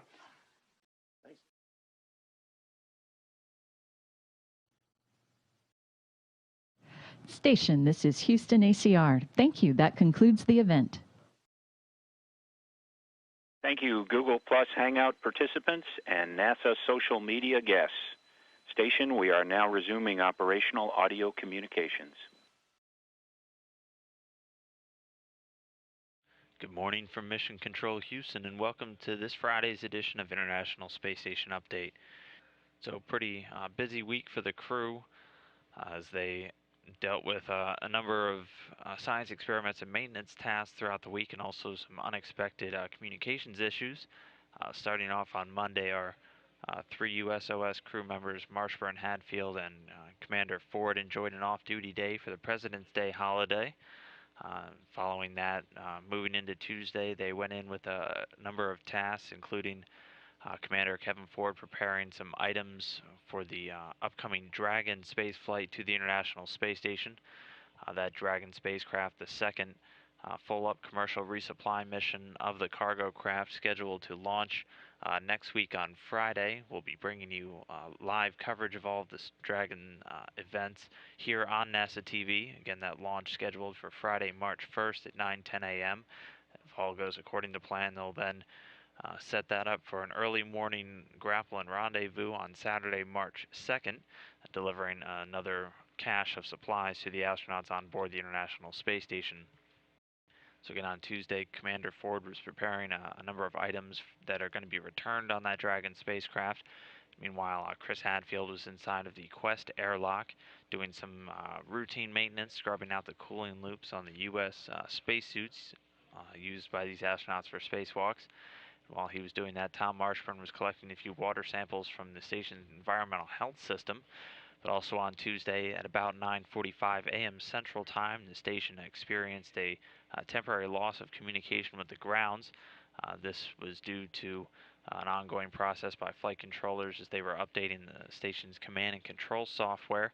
And as they were transitioning from one of the primary computers to a backup computer, the loss of communication occurred. Mission Control here in Houston was able to communicate with the crew whenever they flew over the set of Russian ground stations. Were able to relay instructions to the crew to connect to another computer to begin the process of restoring communications, completing that successfully. And moving on to Wednesday, Ford and Marshburn were inside of the cupola conducting a training session with the station's robotic arm known as Canadarm2. Space Station Robotic Manipulator System. They'll be using it to reach out and grapple with the Dragon spacecraft once it makes its way to the International Space Station next Saturday. So they were conducting a training session, familiarizing themselves with the controls. Meanwhile, Tom Marshburn was working on the cabin air assembly, replacing some of the temperature and humidity control components, while our 3 Russian cosmonauts on board the station, Oleg Novitsky, Evgeny Turelkin, and Roman Romanenko, were busy on Wednesday reviewing all of the cargo items that are going to be located in the Soyuz TMA-06M vehicle. That's the one that brought Ford, Novitsky, and Turelkin to the International Space Station back in October. They were reviewing all the items that are going to be stored in that vehicle when those 3 astronauts return home, coming up on March 15th. And moving on to Thursday, Commander Kevin Ford was back inside of that Soyuz with his 2 Russian cosmonaut crewmates, checking out their specialized seat liners as they continue to do some of the prep work for that upcoming departure. Commander Ford also getting some hands on a pretty interesting science experiment on Thursday known as InSpace 3, which looks to obtain data on various fluids that contain specialized particles that have the ability to change their physical properties in response to varying magnetic fields, having some pretty significant implications in improving the earthquake resistance and structural integrity of large-scale building projects down here on Earth, like bridges and skyscrapers. Also on Thursday, Canadian Chris Hadfield was taking a number of microbial samples from the station's air system and also a number of the surfaces throughout the U.S. segment. He was joined in that ongoing checkout of the station atmosphere and environment by Tom Marshburn, who was taking a number of acoustic samples, basically measuring noise loads around the station to make sure they're within acceptable ranges for these astronauts. Also taking a number of water samples from the station's potable water supply. And then all that brings us to today, Friday, where the crew will be wrapping up, again, a pretty busy week. Commander Ford will be working inside of the Regenerative Environmental Control and Life Support System on board the station, also known as ECLIS for short. He'll be replacing one of the recycling tanks inside. Also taking some time a little bit later this afternoon to participate in the reversible figures experiment. It's an ongoing European experiment that looks to track and monitor any changes in perception these astronauts have while operating in the microgravity environment. Meanwhile, our 3 Russian cosmonauts are doing a lot of work today upgrading the communication systems inside of the Russian segment. Nowitzki and Turelkin will be doing an audit of all of the communication headsets and push-to-talk units and cables, while Roman Romanenko works to remove a space-to-space radio located inside of the Zvezda service module. He'll also be taking out an antenna switching unit. The Russians will also be involved in reinstalling the TVIS, or the Treadmill with vibration isolation and stabilization, in its regular home inside of the Zvezda service module. It just finished undergoing some regular maintenance. Meanwhile, Canadian Chris Hadfield was working on setting up some samples for the binary colloidal alloy test. It's a ongoing experiment that looks at the varying structure of particles known as colloids as they're suspended in microgravity. He'll also be working inside of the microgravity science glove box, doing an inspection of some of the equipment located inside and cleaning it out. And then our final crew member, Tom Marshburn, the resident doctor on board the International Space Station, will be conducting an eye ultrasound exam, also pre-packing some more items for that Dragon spacecraft visit. And then he just wrapped up just a few minutes ago a Google Plus interactive event alongside Kevin Ford and Chris Hadfield, taking questions submitted by the general public from all over the world and giving them a look inside of life on board the International Space Station. Typically, because we're all going very fast, 17,000.